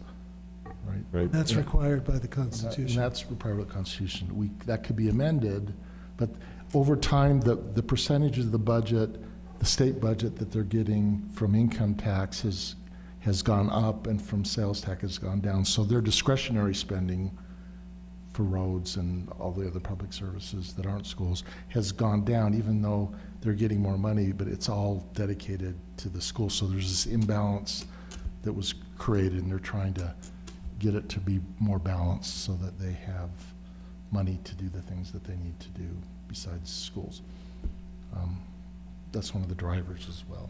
So anyway, like. But there's 9 days left of the legislation this year, and I would say there's a 95% chance that something will pass, and it will impact us as a city as well as the whole state. And I think that what's going to come out is there are going to be lots of let's start it, and here are the things that we're going to do to amend after periods of time. So 6 months into it, there will be an amendment. A year into it, year and a half, 2 years. I think there'll be lots of that stuff to make sure people aren't getting hurt. Let me rephrase that, city revenue isn't negatively impacted by this. There are some cities that are, completely dependent upon sales tax out of a store. And if you lower that tax percentage, then they're going to have a direct hit. And if they don't have a lot of these other services coming in, then they may see a huge drop. And you don't know what you don't know. So they're really talking about just start it and see where it goes. Some other national legislation that passed that was, we need to pass it so we know what's in it, right? Okay. Next item is HB 119, which is that affects initiatives, referenda, and political activities. And one of the things that would impact our city would be more clarity on what a city can say or not say with respect to a referendum or a initiative that's filed. Right now, it's pretty hard for the city to say anything without getting in trouble, but an argument is the city should be able to say why they passed whatever they passed and what data was behind it that supported it. And this would clarify that and make it more clear as to what the cities can say, and it would let council members or elected officials say why they voted for something. Right now, if you say things like that, it would be viewed as advocating against the public, and that's not allowed. So I think clarity would be good in this case. I don't know what it's like right now. It's currently still in the House, hasn't gone to the Senate yet, but that looks like it's going to move forward.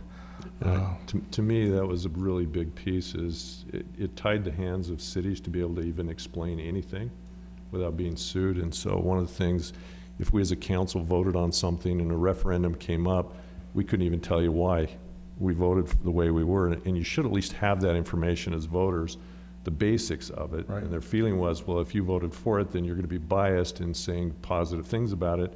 And the intent is, you can at least let them know what it was. Yes, and I support that personally as well. Then there's SB 34. This is called the Affordable Housing Modifications. Right now, that's in the House Rules Committee. It passed the Senate. And it will impact us somewhat because it puts some additional rules about what needs to be in our general plan, and when we report, more things that we need to specifically report on. We are one of the, I think, a minority of the cities that have regularly done our affordable housing reports. The cities have been obligated every 2 years to turn in a report, and we've done that, and other cities have not. So they're re-emphasizing the need to do that, and they're putting some additional things that you need to discuss in your report. And then the areas where they're going to apply some levers are if you are in a transit corridor that the state is funding, you're going to have to, in order to get some of those funds, you're going to have to comply to a more strict set of rules. We are not in a transit corridor. Just to be clear, Trax is not coming out here. We won't have a whole lot of additional bus service. So that isn't going to impact us, but it will impact the general plan, which we're planning on redoing. The good news there is MAG, they do affordable housing plans for free for us. So we can ask them to do that component of our general plan, outsource it, and they've done a number of them. They worked with Cedar Hills to do theirs, and they're very happy about what they accomplished. So that's good. So we can outsource that part of it, and it won't impact us as much. We still have to do it, and we still have to follow up every 2 years, but at least the writing of that we can outsource to somebody that has got a lot of experience writing those. So that is that. And then there's Senate Bill 52, which deals with secondary water metering. That was brought up last year. They added 10 years to the deadline of when all your secondary water users have to be metered. That is now targeted at 2039. That gives us a lot of time. It also stipulated that by 2020, you have to have a plan in place so that new homes that are designed include a meter. We already implemented that a year ago. And so we're well on, so that isn't going to hurt us at all. It does provide funding for grants to help pay for that, and it also provides loans if we need loans. It's like a baby carrot. So The incentive is like this little tiny baby carrot, you know, it's got 3 million people in the state of Utah, and they're gonna spread a few dollars around. So just on our side, Todd and Nathan are already working on filing for grants for secondary water. I think they're 50% match grants, is that right? It's similar to what Alpine is doing. Yeah, so the Smart Water grant is 50-50 match, so. Can you get the dumb water? Do they give more percentage? There's not a dumb water, but there is a Smart Water. There's other CUP grants and different things, but they're not quite 50%. It depends on what you try to do. But anyway, we've looked at many options, and we're currently putting together a proposal for the Smart Water grant. So once we put that together, we need to decide how we come up with our 50% match. So I'll be bringing that to the council shortly. Just a quick question on that. So right now, we require all new construction to have metered water, is that correct? Correct. We've been doing that for a couple years now. All new developments actually pay for the meter. It's installed. Right. Yeah. And what percentage of the total city would you think that involve? 2 or 3% now, 5%, or? Maybe 2%. Okay. So it's not much in the last 2 years. So we basically have 10 years to meter the whole city? Right, so basically 4,500 we're about 4,500 residents. I looked today, and we have about 4,684 connections, and so that's where we're at. I don't have the exact number of what we have metered yet, but we're working on that. So 200 to 300 so in we'll that be range. in the 4,400 range. Right. For what we need to fund, and so we'll have the to figure out max- how to fund that. Yeah, so the maximum that we can get for that grant is 1.5 million, and so we would have to come up with the 50% match, 1.5 million, and they give that to you over a 3-year period. So you get $500,000 every year for 3 years if we were given the grant. So we would have 3 years to raise $1.5 million, basically, to do that. And it's whatever you can cover with that. And we've already looked at preliminary estimates, and we're probably in the 4.8 to 4.9 million to do the whole city right now, to do everyone that doesn't have a meter. So we still would be underfunded even with the 1.5 million grant. But if this state thing passes with its own grants, we could apply for those. Right, and if it passes, I would think that every municipality in Utah will be applying, and it will be much tougher to get money. Right. So that's why we're being proactive right now. Exactly. Okay. So how many, we started requiring boxes to be put in 4 or 5 years ago. Does that have really much of an impact? Yes, we have several subdivisions out there, probably in the 10, 15 range that actually are retrofitted for the meter that we just placed it in. But like I said, in the last 2 years, we've actually been placing them. Right. The meter is being paid for and installed by the developer. So at the building permit stage. So that just for residents is just real quick, we are at almost capacity for delivering our gray water, and we're about 70% build out, which means we're using 30 to 40% more water than we should. And the option is to either expand the pipes or to get people to stop using it. And most of the people believe they're using less water than what they are actually paying for. But the reality is we're comparing it against our neighbors who, some of them overwater, and so we think we're doing a good job. The reality is we're not doing as good a job as what we think.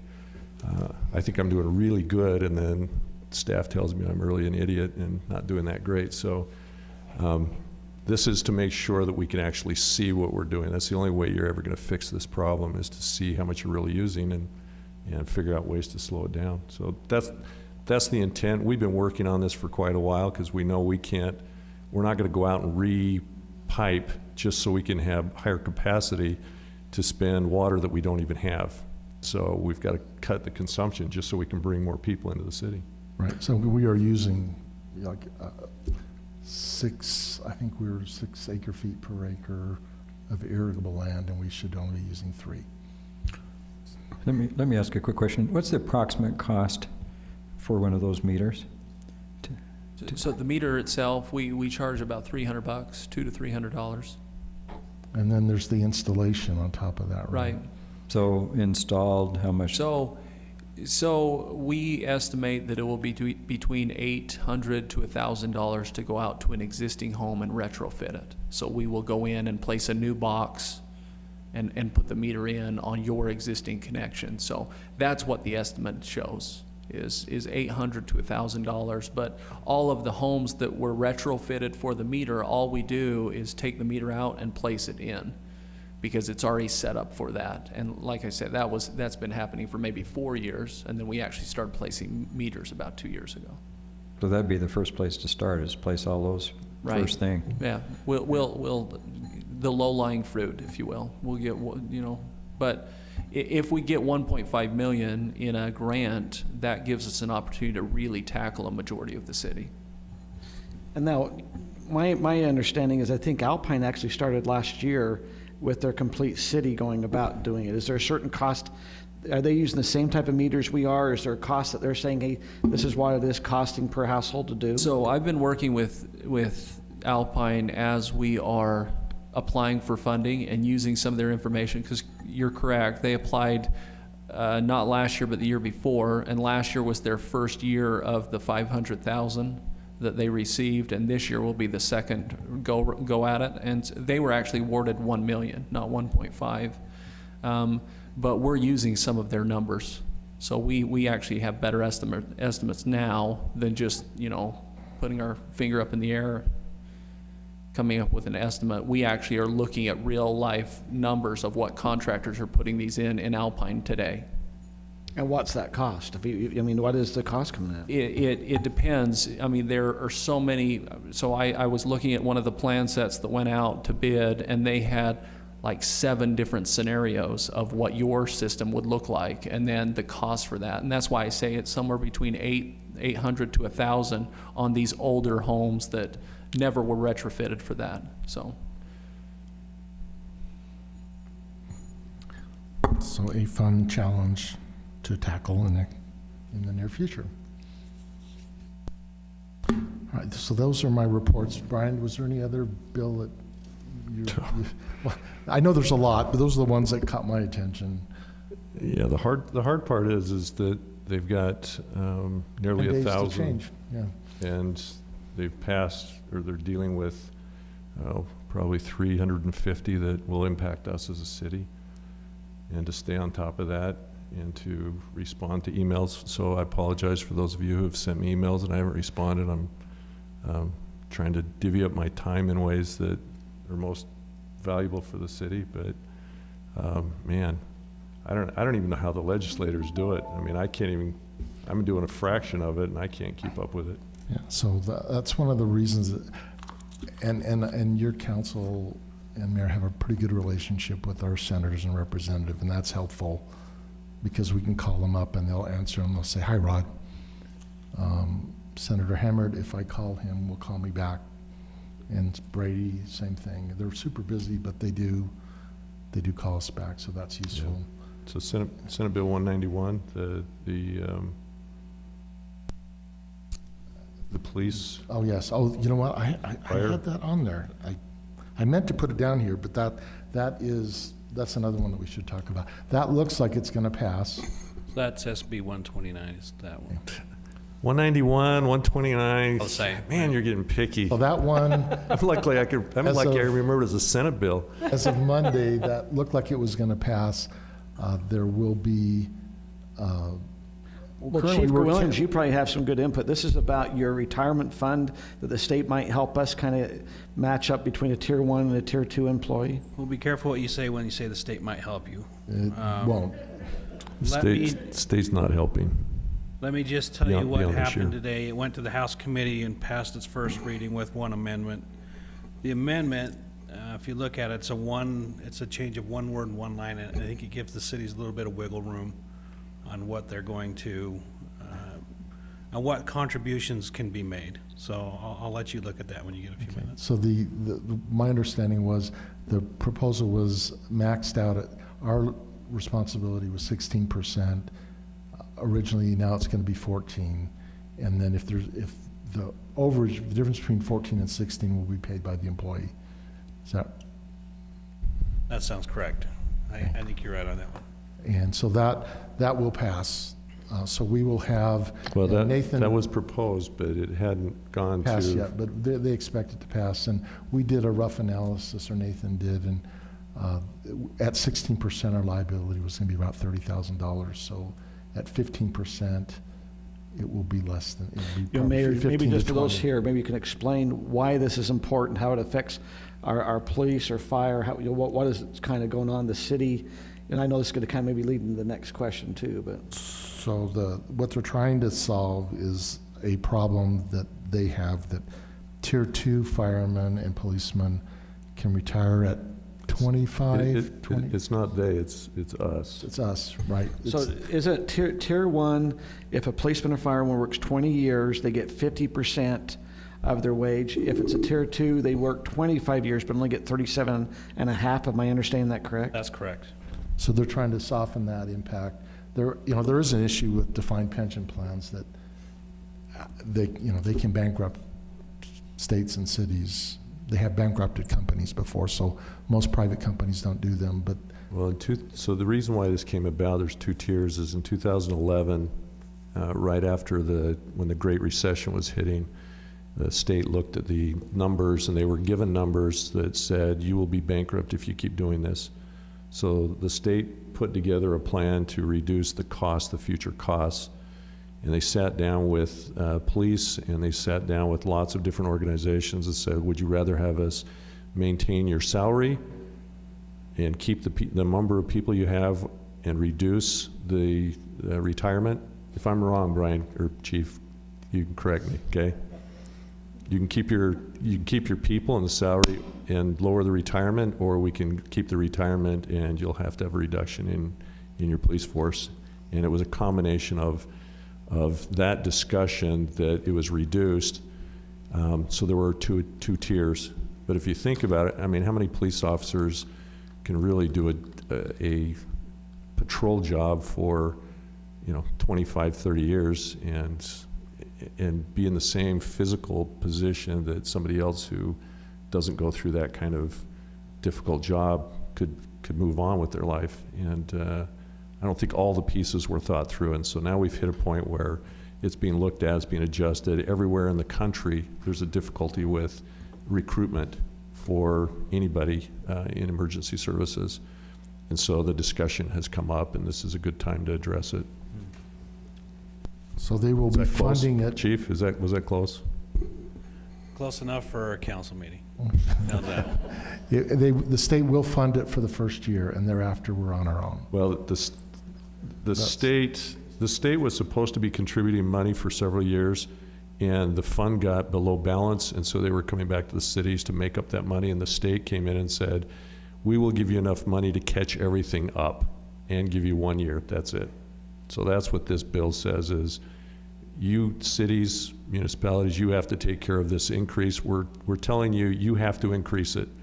So just like the state complains to the federal government about unfunded mandates, the state is telling cities that you have to do this. Now, it's the right thing to do, in my opinion, is to increase, but we should have the ability to fix it the way we want to fix it and not be told how we're going to be doing it, but that's a different story.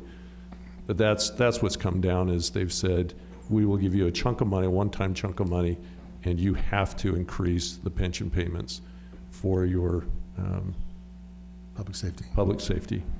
So fire and police. Am I close, Chief? Close enough for a city council meeting? You got it. Okay. Thank you. So that will create a discussion item in the future for us, but that just being forewarned is forearmed. Well, as residents, our public safety costs are going to go up. So plan accordingly. There's, in your mind, think property tax increase, think fee. Something is coming. So there will be protesters, but something Well, I is guess coming. that's a good lead in to me, huh? Yes, and you are the... I get to talk about spending more money. We'll do Brian. Are you still waiting for people? Okay, but this is a good okay. We segue. haven't had We'll do Brian. you, because this is a good segue, and we'll do Brian last. Oh, okay. Well, first off, let me say that we have two very fine chiefs. Our chief of police, Brian Gwilliam, and chief of our fire department, Chief Thompson, working very, very hard to keep the costs down as much as they possibly can. And so this is the funding is always difficult for a government entity, and it's really tough. In the fire department, Chief Thompson is proposing an overall increase of $790,000.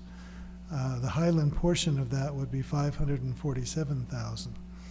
And what that includes is a proposed staffing level of 3 people in each station, Alpine and Highland, remembering that we are losing Cedar Hills.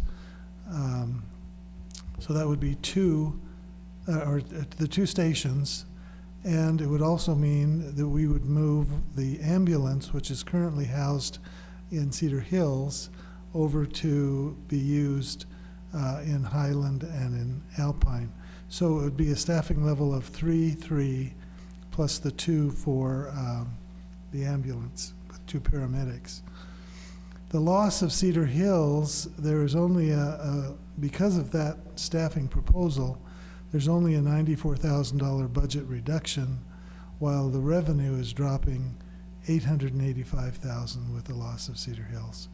So it's a tough one. I think going back to the mayor's comment, we as a council have to decide how we can fund that, or ask the chief to go back and sharpen the pencil some more. In the police side, Chief Gwilliam is asking for an overall increase of $450,000, actually $451,000. The Highland portion would be $289,000.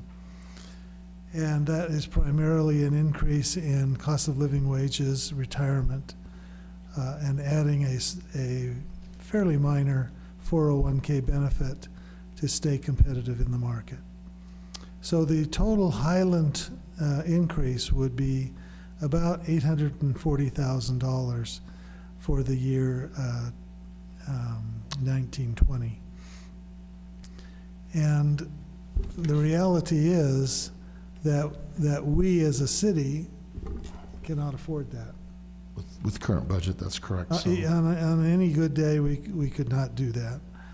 So it means that if we're going to fund that request, we would either have to implement a property tax increase or a public safety fee in some amount. And we need to, as a council, we need to discuss that and then give the Lone Peak Public Safety District some input by the middle of April to allow them to revise the preliminary budgets if necessary, so that the preliminary budget could be adopted in May and the final budget's in June. It's tough. It is tough. Now, I have a bone to pick with the chief. Brian. Which chief? Brian. So last year we were number 1 as the safest city. This year we're number 2. I'm really disappointed. And that just means we had one more crime, or the other city had one less crime, because we have such little crime in Highland. Who did we lose out to? Was it Santaquin? Is that possible? Santaquin? Yeah, I think it's Santaquin. I'd have to go look. I haven't We're in the top 3, and this is using 2017 FBI data, so who knows what we are actually this year, but the 2017 data that came out in October, we're number 2. But just for all the reasons, we're always in the top 3. We get Utah. very, very good service from both our fire department and police department. And it does. What we have to look at is, do we want to maintain that level of service? Yes, and it does save us money to have a low crime rate, because there is a cost to crime. And if you look, I do have a blog post out there, and it has the data. And if you look at our cost of crime is like this, Utah's is like that, the national is like this. So we are, even in Utah, we are a small fraction of what the average Utah city And if I may, I'd like to ask the mayor if he would forward to each member of the council the preliminary budget information that we as a board were given. That we will do that. Let me ask a quick question. I know this is just for information only. Sure. But if we funded the $840,000 and you're talking about either a property tax increase or a special service fee, have you done any figures, accounting, and figured out how much that would be per household if it was a fee or what you're thinking? If you, the road fee generates about $1 million a year, that's $1,850. So this is 20% less than that. So we're talking around $15 a month a household is the rough figure if that was to be fully funded. So times 12, that's... And there may be some room for some adjustment in our budget, but not very much. So, it would be somewhere between $10 and $15 a month. So that's what we're talking about. For a public safety fee. So from my feeling is, from a standpoint of as a city, before any of this is decided, we've still got several months before the budget year. My feeling is we're going to want to have many discussions with members of the community, and so we'll have some open houses. We did this with the road fee and had good success in getting feedback, communicating out to residents and getting feedback from residents. And in my opinion, that's what we need to do with this. This is a pretty big issue, and it's important that we get that feedback. And so I see that happening over the next several months. On the road fee, did we have four? We had four plus, but we actually had started them earlier than today. Yeah. So we're crunched for time to do the same. We had a total of 5, but we went out to 4 different ones, places. to 4 different locations. So it will be tough to do that again because of the timing. But that's the kind of thing that I think, from a resident standpoint, getting into smaller groups and taking it into the community and having that discussion. And we had about 250 people overall participate in that, which sounds like not very much, but that just means we had 4 meetings or 5 meetings with about 50 people per meeting. But I'd like the members of the council to see the actual budget so they can really look at it. And we will get that to them. Send those out tomorrow. Okay. Yeah, we'll Yes. we'll send that out. We'll send everything we have out tomorrow. See, this is why you should be coming to more of these council meetings. See all the information you're walking away with today? I mean, it just doesn't get much better, does it? No, go home, sleep, be happy. We're the safest city in Utah, or almost safest city. So We were last year. He's not listening. the margin is really small, so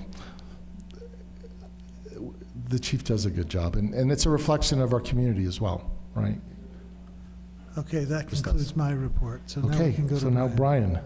Okay, I have a bet, just so you know, full disclosure, transparency, I have a bet that we will be out by 9:30.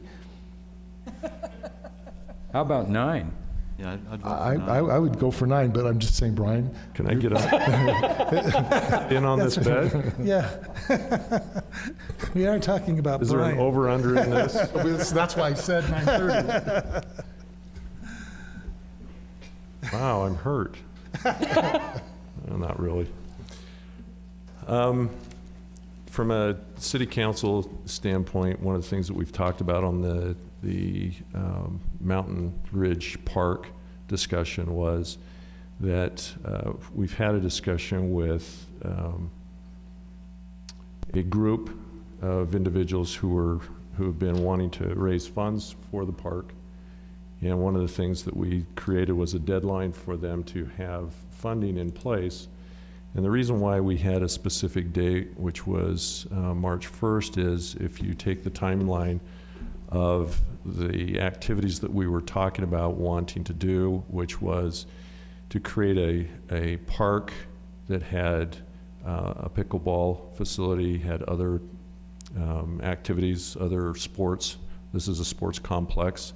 And so there were other sports that were there, and we wanted to make sure that we had a time frame so that part of the whole process of including pickleball in this is they came to us and said, we can pay for and help cover the costs at no expense to the city. We can cover the physical capital costs of putting in these pickleball courts, and we can create a system that will help cover the maintenance costs for those particular facilities that are being used. And so in looking for ways to cover the costs, we looked at that and said, you know, we like the concept, but there's got to be a proof in concept. And we're not going to say thumbs up until we understand more about what this is all about.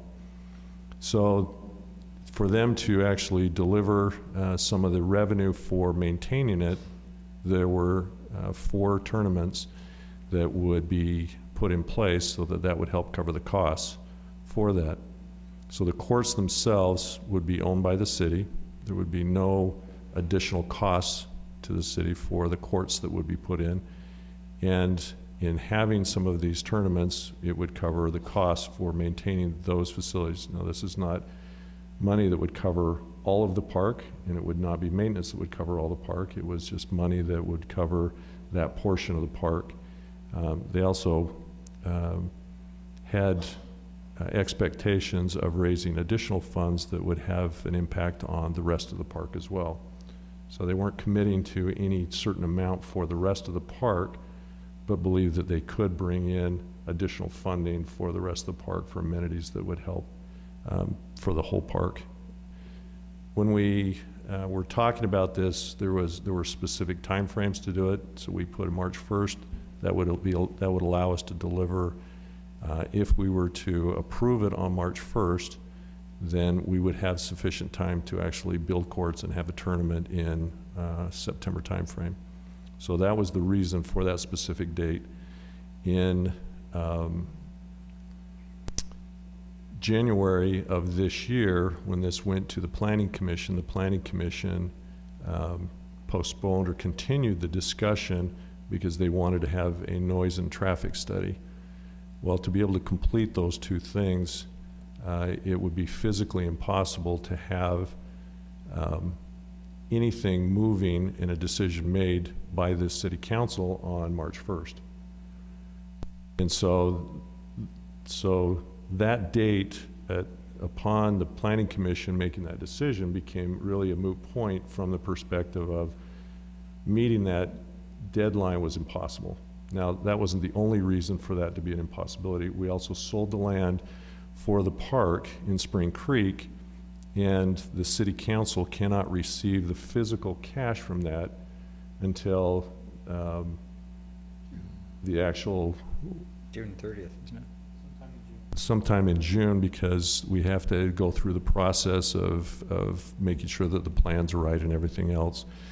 So you can't start a park unless you have cash. A part of it was coming from the city, and a part of it was coming from this organization that was doing the fundraising. So between those two, the March 1st deadline became a moot point. Now, from a city standpoint, we have to make a decision on what we want to do moving forward, because the intent of that date was things happen because they have dates.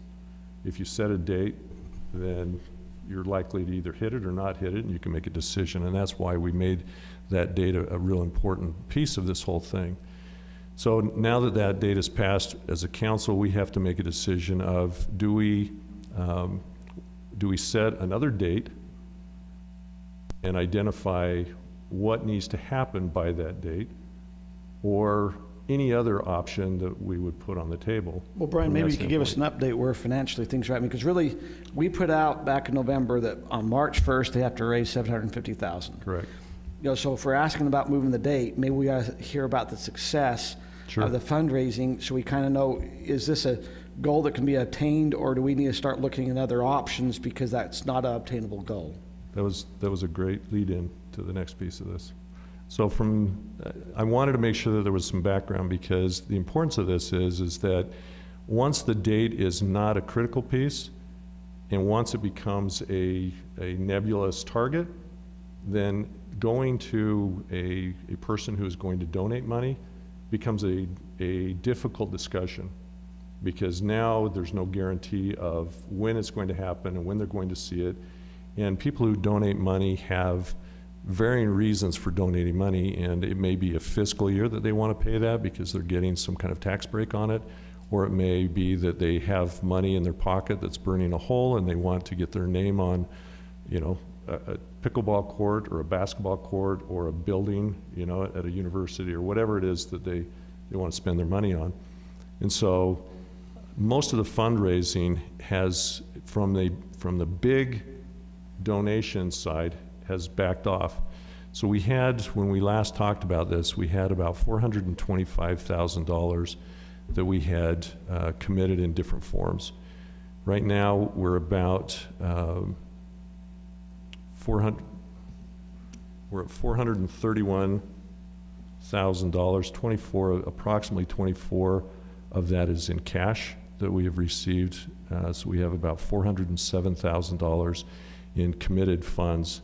These are committed funds that are only committed for, let me rephrase that, most of the large amounts here are committed specifically for pickleball. There can be some of these funds that are committed to the park, that can be used in the park for whatever reason. But the majority of the large funds are specific to the pickleball. What that means is if the pickleball piece of this doesn't get built, and the reason why they're committing to it is because they'll have their name on it. And so it can be used for a marketing stand for them or whatever other reason. If the pickleball courts are not done, then that money would be turned back over to the donor, and they could choose to continue to use it in the park, or they're not committed at any point. So of the 407, we have, well, of the 431, 24,000 is actual cash in the account. Yes. 407 is people who have said, hey, I like the idea, you're going to move forward, I'd consider, I mean, is it a written agreement? Some of those are in written form and others are in a verbal commitment. So from a standpoint, in addition to that, there's about another 225,000, which is, this is on top of that, which is a tentative amount, which means they've said that they like the idea, but they're not committing yet until they see more of what's going on. And there are another, and then there are a whole bunch of other individuals and organizations that we are talking to that have expressed a high level of interest, which I would put more into that tentative area where they've talked about different amounts, but So it's without like a having sales a clear pipeline, picture. right? It's like a sales pipeline. It's a sales pipeline. And frankly, it's going to be hard to go to those individuals until there is clarity on where this is going to be, so that they have a clear picture. Because you really, when you talk to an organization, depending on how you present it, you have one clear chance of getting it, and sometimes you may have a second chance. It depends on the organization, it depends on what they're doing. So there's your update on where it's at. I think that one of the other things that's important for everybody to know is that there's this perception that the pickleball organization, first of all, is only out for pickleball, and second of all, that only people from out of Highland are engaging in this. And I want to make this really clear. Those who have put hours and hours and weeks and months into this project for moving forward with this, their intent was to help Highland. Now, they love pickleball, and you may love baseball, you may love soccer, you may love other sports, but their intent was to help Highland have a park. And because they love this particular sport, they were looking for a way to do it, and this was their option. And I think that as residents and as individuals, that is something that you should look at them and appreciate the fact that they would put that time. Now, whether you like pickleball or you like the volume or anything else, that's a second issue. But these individuals have worked hard for the benefit of Highland. Now, are there lots of people who are outside of Highland that would love to be able to see this happen? Absolutely. You've seen lots of emails and other kinds of things. But there is a significant volume of people in Highland that are also for it, and a significant portion that would benefit from it. So we can discuss and we can argue whether it's the right proportions or anything else. Those are fair arguments, and those are the kinds of things that we ought to be having discussion. But to take the individuals who have worked hard for this and trash their name, their good name, for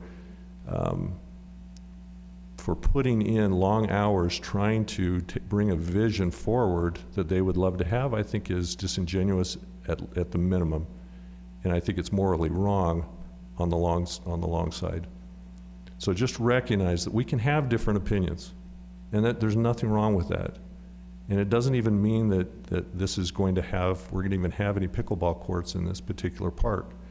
But what it does mean is, you know, I've had several years on the city council, I've had lots of people tell me that they're going to do this and they're going to do that. Most of them don't pan out. Everybody says that they're willing to put it in, but frankly, we all have a lot of stuff going on in our lives, and it's hard. This is hard work. And it's not easy to get these types of things to happen. And it's easy to point fingers and blame and say no. It's really hard to step up and step forward and say, yes, I'm going to try and to do something. These guys have done that. And whether you agree with it or not, with what they're trying to accomplish, you should at least recognize the effort, the hard work, and the quality of people that are trying to do this. Again, it has nothing to do with your position or your belief in whether racket or pickleball is the right thing.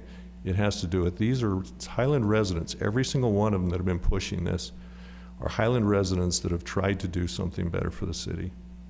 And I think that, you know, from a standpoint of residents, we have to recognize that and appreciate it.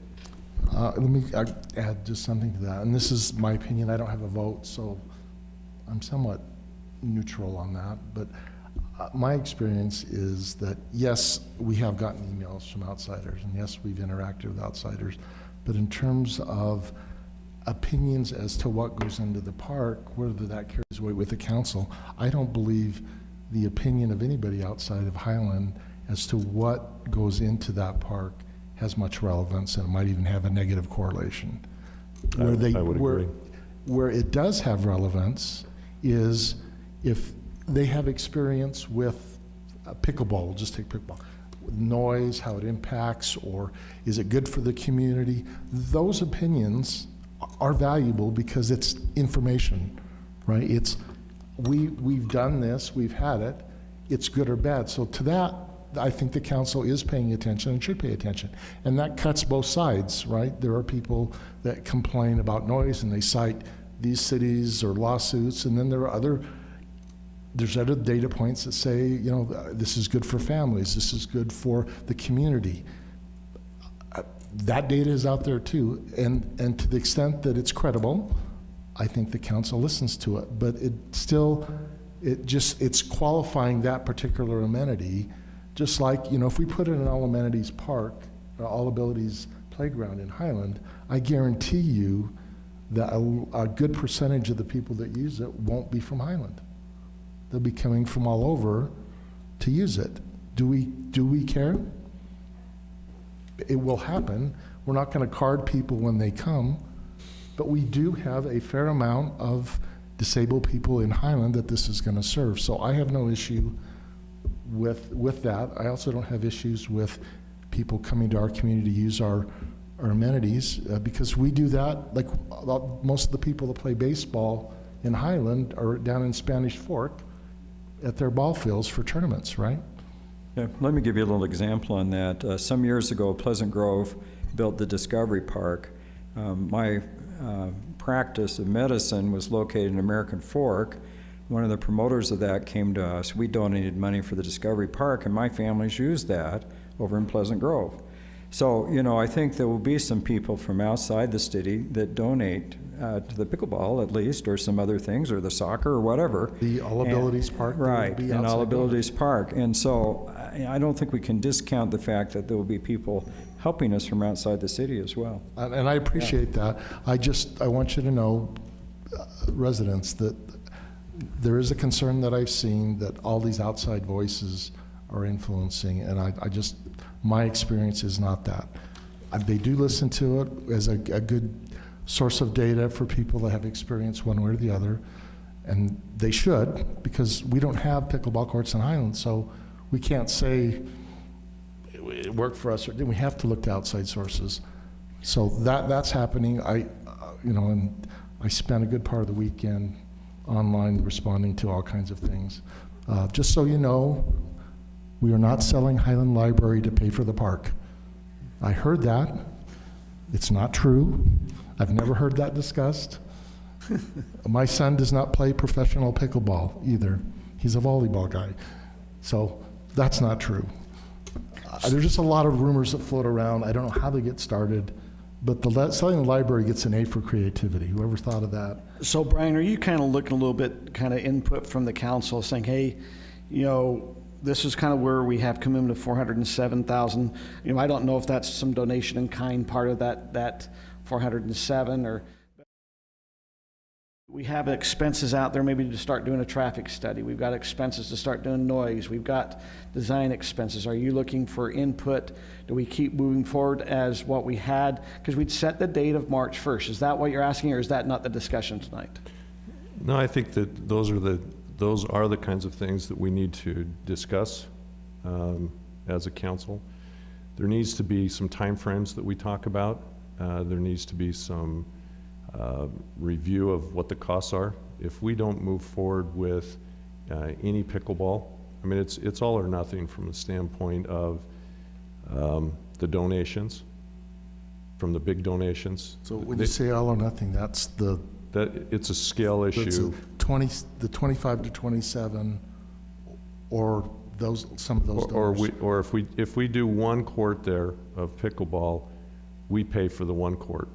It will cost us more to put one pickleball court in than it would cost to put 27 in. When I talked to Lorna about the money, I thought majority of it, they said, was not going to be tied if it was tournament or they were more pickleball enthusiasts. So if it's donations for, say you had enough for 8 courts, they were fine if just 8 courts were built. And I guess maybe I was misunderstanding, but that's, when I talked to Lorna, that's what my understanding was. It wasn't always just tied to 27.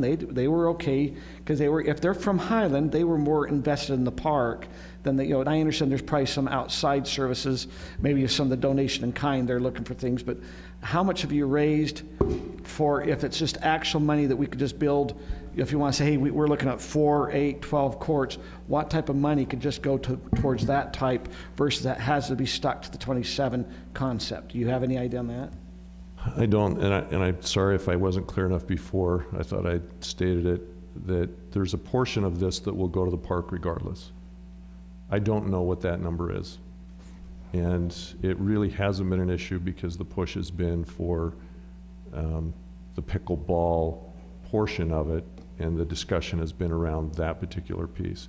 Now, none of this has been a discussion about only having pickleball, because if you put a pickleball court surrounded by bare land, it doesn't work either. And so there's never been the intention of this council to have a bunch of pickleball facility courts sitting there with dry ground and dirt around it. There was always an expectation of having grass and other kinds of things. And so that has to be a part of this whole thing. Now, like I said, if you take the pickleball piece out, there is money that we do have that we can move forward. We'd have to decide if we're not going to do the 27 pickleball courts. Okay, then what is it going to look like?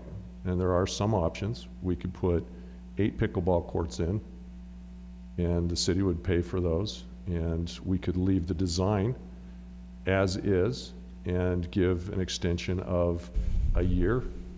And I've seen some emails that have proposed, well, let's give the soccer and the other organizations an opportunity to go out and raise funds, hey, That'd be great. You know, first one to hit their numbers wins or whatever. I mean, those are lots of concepts that we can look at, but the real bottom line is we have to decide what this is going to look like.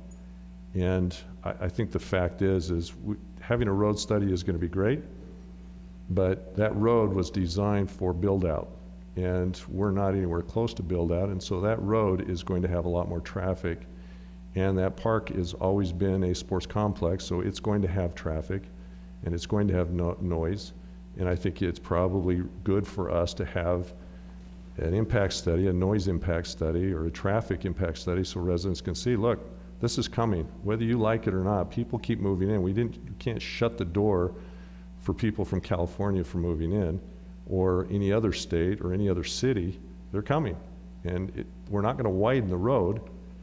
That traffic is going to come on our roads. And it's been nice not having that traffic in our city when we had fewer residents, but it's going to be coming, and I think there's some value in letting residents know, look, when we're a build out, this is the traffic that's going to be there. If you don't like it, you know, you're going to have to figure out what you're going to have to do. Yeah, but I mean, I think it's a different type of traffic study if you're doing, and we went through the parking numbers. I agree, once you kind of put with the, you have soccer fields and the pickleball, that, there's so much parking coming in, you are going to add more movement around that park.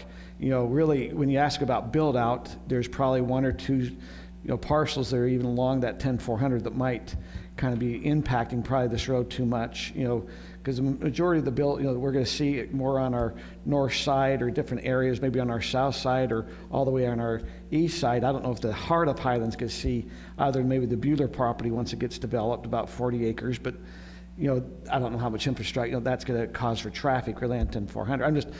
I guess the question I have is, I think we've always told the citizens it's March 1st.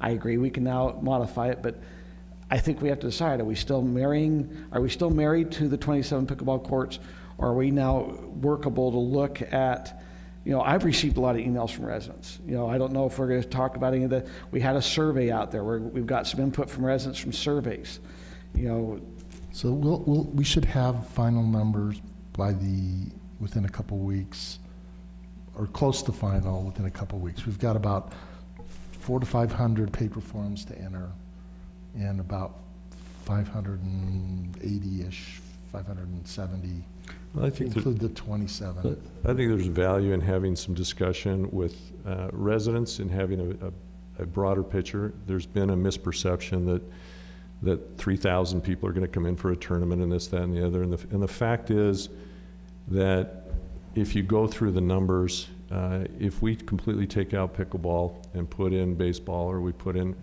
I've even seen the design of the old design where it had the 3 baseball fields and it had the 2 soccer fields and the tennis court and other kinds of things.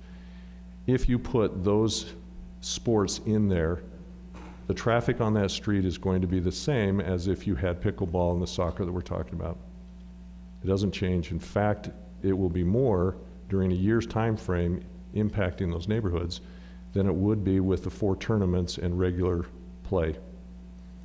And it's simple math. It's not Albert Einstein kind of stuff. It's simple math. You just add up the number of players and the number of fields and the number of visitors or the number of spectators and those kinds of things, and it's pretty simple math. And so it really, whether it's pickleball or soccer, it's not going to change the fact that there's going to be an impact of traffic in that area, and there's going to be an impact of noise. So it really comes down to what is preferable, what are the residents would prefer to have there versus one kind of sport versus another. And that's what I'm talking about. When you do a study, you can identify that and talk about it and say, this is what is going to be there. Here's the impact of the number of people that are going to be coming, and here's a configuration. Here's where we have soccer, here's where we have baseball, here's where we have a combination of those. It wouldn't really matter because the numbers are going to be pretty close. Let me just make a couple comments. One of the reasons that I've been kind of favoring pickleball, and whether we put in a whole complex or a few courts, is pickleball is something that anyone can play at any age, basically. And so you put it all in baseball fields and soccer fields and different things. You cater to basically young people and young adults. The old people come as spectators. As a physician, I'd like to see more older people involved in physical activity. I promise you I'll never be out playing soccer.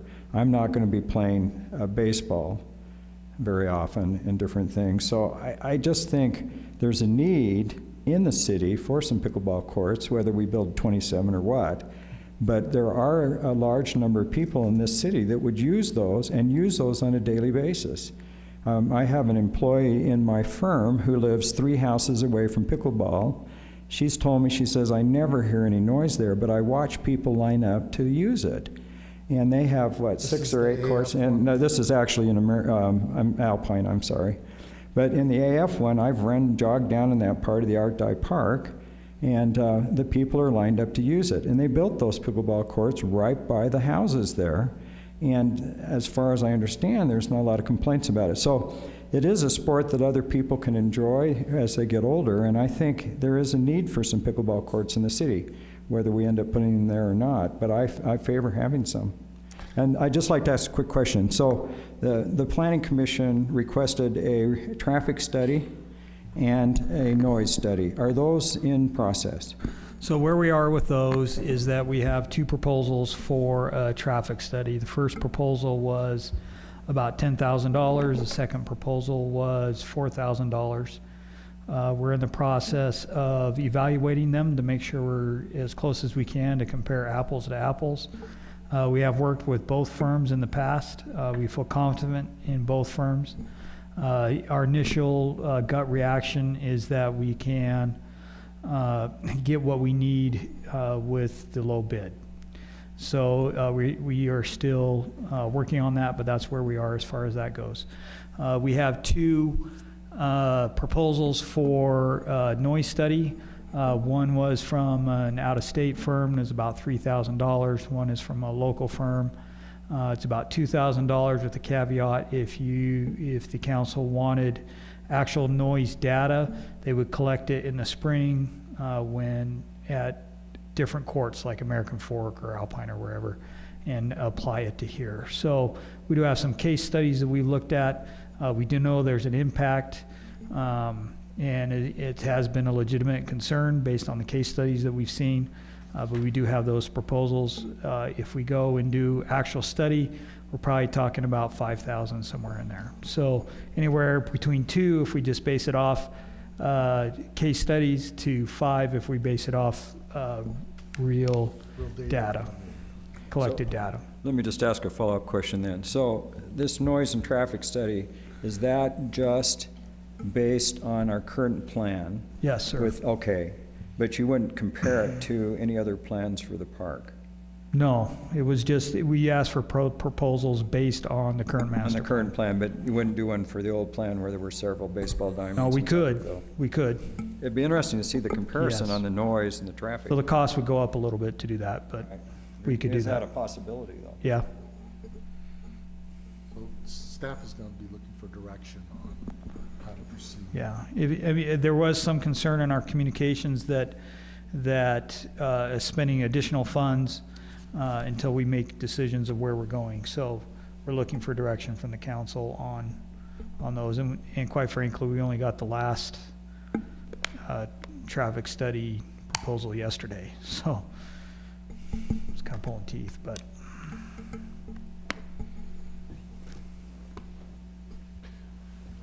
I haven't had a lot of time to think through this. I was out of town all last week, and with everything else that's going on, I just haven't had the chance to really think through where this is at. My gut, just, cursory off the top of my head, is I would like to see an impact study from both what it currently is and give other options. So what they, and correct me, Nathan, if I'm wrong, but what you do is you give them what the expectations are. We give them the data. It doesn't matter what it looks like.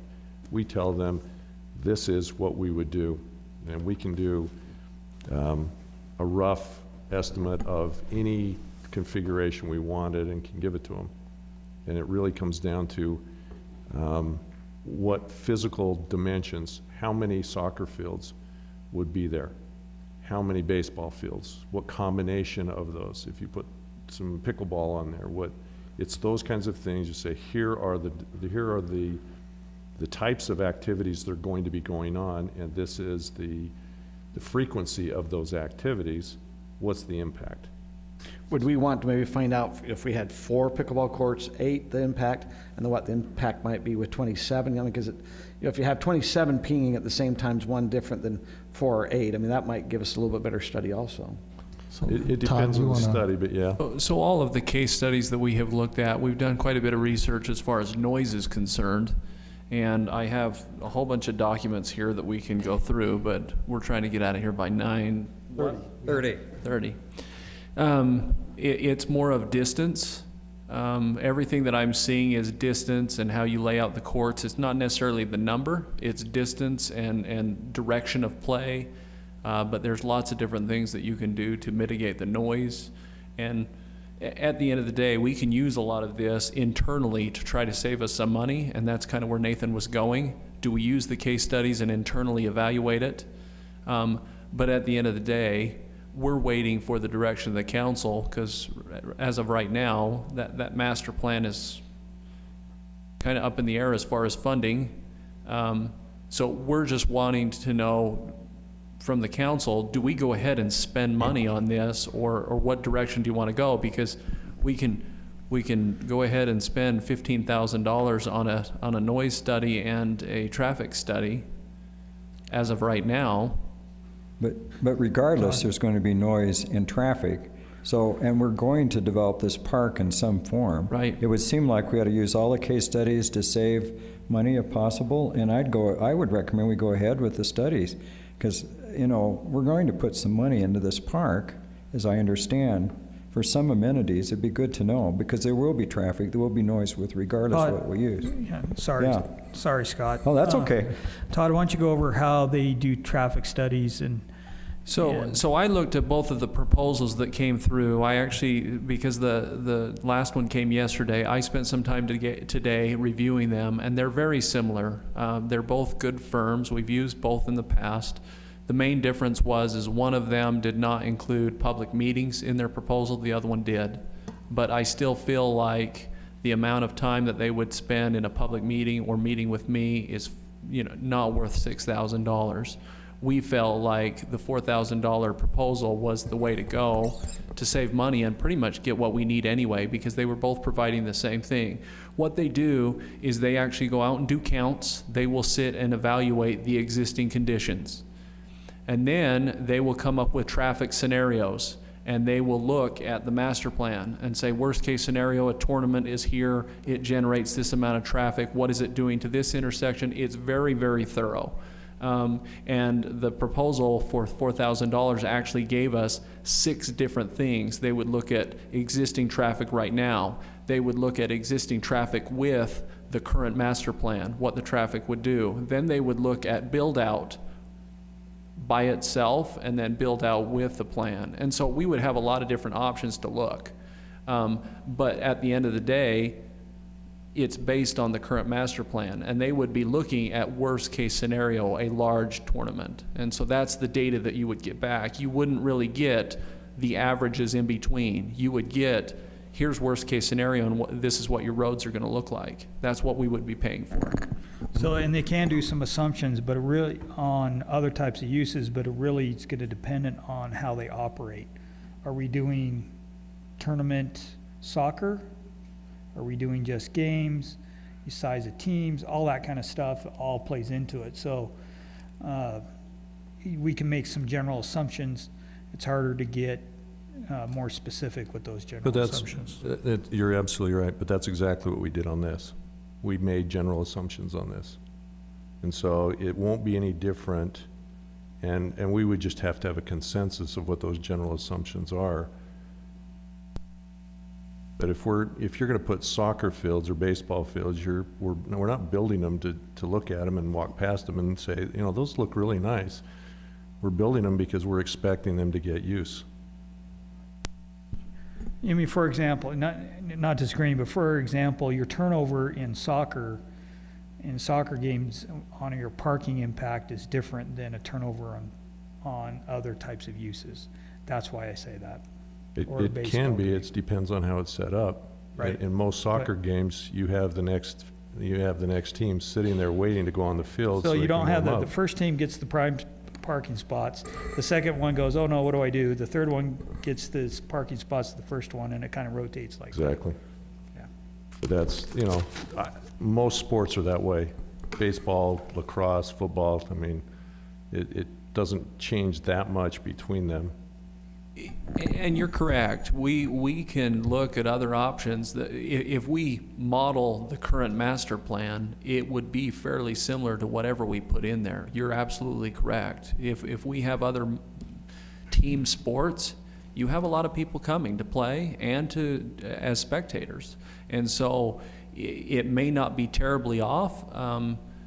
The point is we're looking at the current master plan as a championship national tournament where we're bringing people in from all over, and they would have to model it that way. So that's what we've currently given to the 4 consultants that we're asking for, well, as far as the noise study and the traffic study. But you're absolutely correct.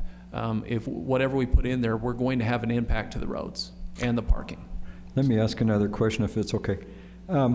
So with this noise study, will you also look at possible solutions to mitigate the noise? Right. Whether it's landscaping, walls, because whatever's built here is going to create noise. I'm sorry, it'll be noisier than a field of alfalfa or weeds. So the case studies that I've read through and looked at basically give, okay, what were the impacts to the neighbors? What was the decibel level of the increase? And the problem that we've run into with the 2 consultants that we've asked to look at this is that pickleball is a different noise than what these people are used to.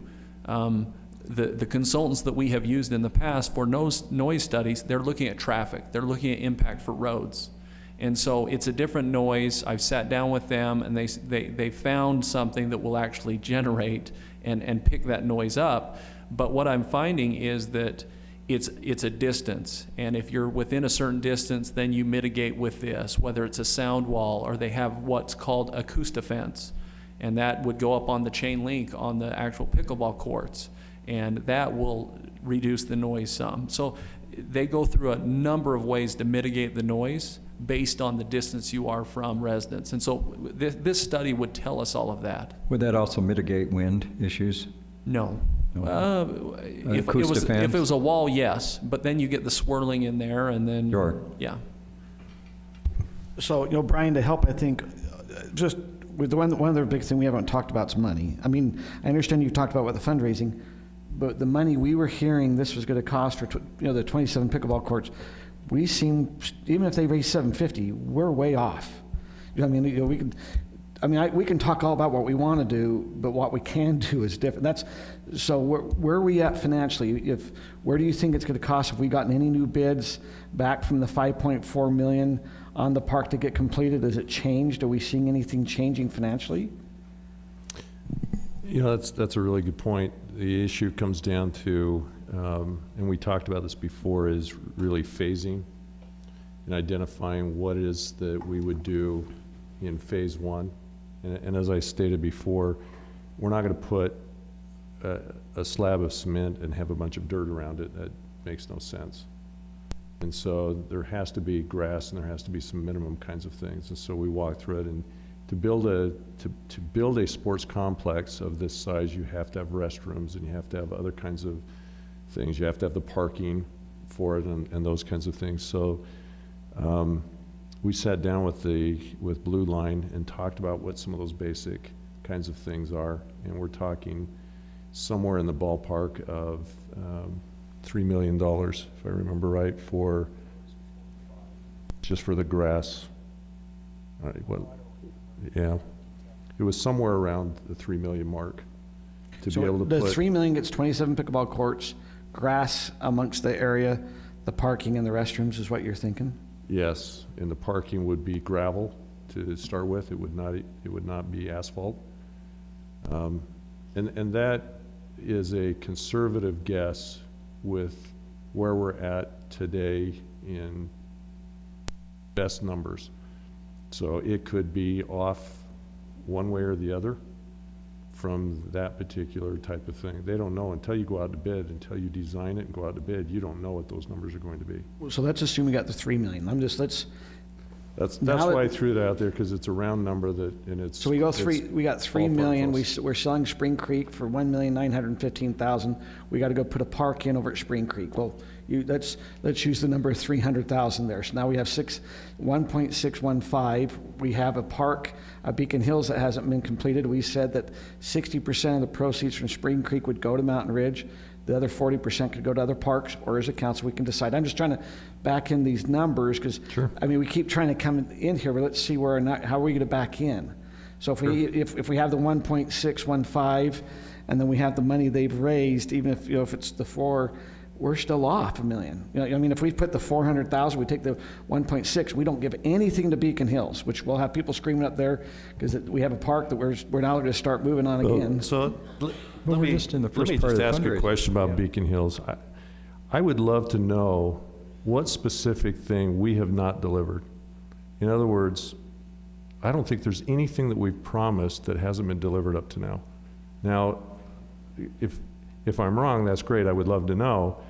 There's no question that we would love to do more, like you stated earlier. We'd love to do more in all the parks. There's not a question about that. But I don't think that we have not delivered on everything that was expected in that park or promised in that park. Now, there may have been some expectations of stuff beyond that, but we have delivered everything there. Now, it's a beautiful place, and I would love to see more be done there. But when we keep getting beat up with this, well, Beacon Hills doesn't have the park they want, nobody has the park they want. And so, that's an unfair statement. That doesn't mean that we shouldn't consider using some of these funds to do something up there. But for the city council to get beat up over, they don't have the park that they were promised, I don't believe that. Okay. Now, I believe that they would love to have some stuff, and I would love to see, it's a great place, and it has great opportunities for more stuff than what it currently has. But am I wrong, Tim? Is there anything that you know of that we did not deliver up there that was absolutely this, we guarantee that you will have this? No, there isn't. I just want that on record, and again, it doesn't mean that we can't do something good. No, there are things, obviously, that Beacon Hills would like to see done, but there are other parks in the city that have the same desires. So,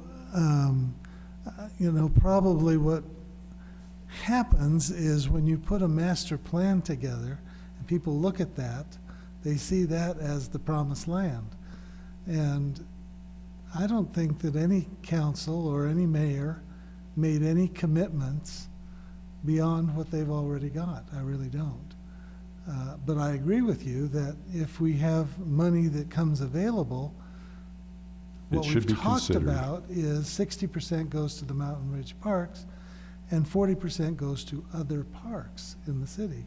And it could go to Beacon Hills. And some of it could go to Beacon Hills, plus the money that has been raised based on some of the sale of the property up there. That money can also be used up there. So when you combine that, it probably does give them a pavilion and maybe a restroom. Maybe, I don't know, the restrooms are expensive, but maybe a play area for the all-age kids. But, we're gonna do the best we can do to try to finish some of these parks. And I listened to this discussion, and it doesn't matter what we do. Somebody's gonna be unhappy. And it's frustrating because we'd like to do everything that we could possibly do. Yeah, I mean, it's just like when I look at the public safety budgets. We'd love to fund that completely with our current funding, but we don't have it. So we've got to make some difficult decisions. The same thing goes with the parks. We've got to make difficult decisions. And one of the reasons I like pickleball is because, as Scott indicated, it's more of a family sport. Baseball is a spectator sport. Soccer is even a spectator sport. So I really, I like the idea of pickleball. I don't know that it has to be 27 courts. When I look at some of the preliminary results of our survey, it's coming back as we don't really need to have national tournaments in the city of Highland. I think we need to listen to that. So it's tough. And that's why we get paid the big bucks. So Well, Brian, I'm waiting for those big bucks to show up. So someday. Brian, I don't think a lot of the You've been residents on of for Highland are almost saying no pickleball. I think they're, from what I'm hearing, I think we've all heard it, and I think what Tim's saying is it's not that we're not, I'm in favor of putting pickleball over there. I think am I in favor of 27? No. Is it, what's the number? And that's where I think with the number, if we're saying, okay, you've raised $431,000, we have $1.6 million because we have to put Spring Creek, and then we have to decide if some of that money goes to other parks, or if we can use some of the open space sales that we've had to help fund, some of these other parks. That still gets us to $2 million. And if you're saying at $3 million is where we got a gravel parking lot, the 27 pickleballs in the restroom, we're $1 million off even. And do you feel like they can go close that gap in $1 million raising? Because we don't have the funds in the city. I mean, $1 million is not We don't have an there. extra $1 million. Now, we may have some reserves that we can keep us below the 25%. We do have, we've sold the property over by Hidden Storage. 378, I think. So there's some But funds. we've got to build a maintenance facility too. Right. I'm just saying there are some funds out there from other things. I don't know if this organization can fill the gap there. It's the kind of thing that's where I'm saying you give them something to work for, and you give them a deadline that works for us. And if they can't hit the deadline, then you move forward and you just move on. Dealing with government is difficult. Oh, yeah. And if these entities can't work with us in terms of the timing, because we're going to move slow. We're not going to rush this thing through, because I have said from the beginning, and I think others on this council have too, we're not going to spend money we don't have. Right. We're not going to raise taxes, and we're not going to, float a bond. We're not going to bond. Right. So, Mayor, I haven't weighed in yet, but at this point, I would favor going ahead with the noise and road studies. We're going to need that information one way or the other if we want to have a park there. It would either validate the concerns of some of the residents here or mitigate that concern. And that would provide constructive information. So I would definitely favor going ahead with that. Is that the sense of the council, that we go ahead with those studies? I agree. Regardless of what we do, we need that information. Well, and part of my statement earlier was moving forward with that, but I also think that there's some value in giving some additional direction for other uses of it, because I think it's scenario where important it's for 4 soccer fields. Yeah, I think it's important for us as a council to understand what that means, and I think it's important for the residents to see and understand what that means. We can start negotiating with our consultants and find out what that means. Okay. And decide what other options or other scenarios might cost, and so we can bring that back, but we can start that talk. the other thing that I think is important to say, and we talk about the Beacon Hills Park, it's not the Beacon Hills residents' park. It's Right. a city park. Exactly. Yeah, and that's just the name. And the Mountain Ridge Park will be a city park. It's designed to be a sports complex, just like Beacon Hills. So we definitely want to listen to what the residents around there have to say, but it is going to be noisy, and it is going to have traffic, and that's the way it was originally designed. There are things that the residents of the Beacon Hills area do not want in the Beacon Hill Park. Pickleball courts? No, they don't have a problem with pickleball. They don't want lights. Probably don't want a restroom, because then it will bring more organized sports or something like that. Feel that way, that's And right. some of them do want it, because the kids that are using it now are knocking on their door wanting to use their And home. the porta potty they have up there gets blown over by the wind. We get a lot of wind up there, so Really? In Highland? I know. You get wind? It's hard to believe, but we do. So I think we've probably beat this to death, and it's 9:35, Mayor, so what do you So I win the would bet. Go ahead. I win the bet. Okay. We knew you would. All right, I would entertain a motion to adjourn. I'll move that we adjourn the meeting. Second. Moved and seconded, all in favor? Aye. Aye. Thank you. Thank you all for being Hey, here. no, I don't want to adjourn. I got another I hope you enjoyed the conversation.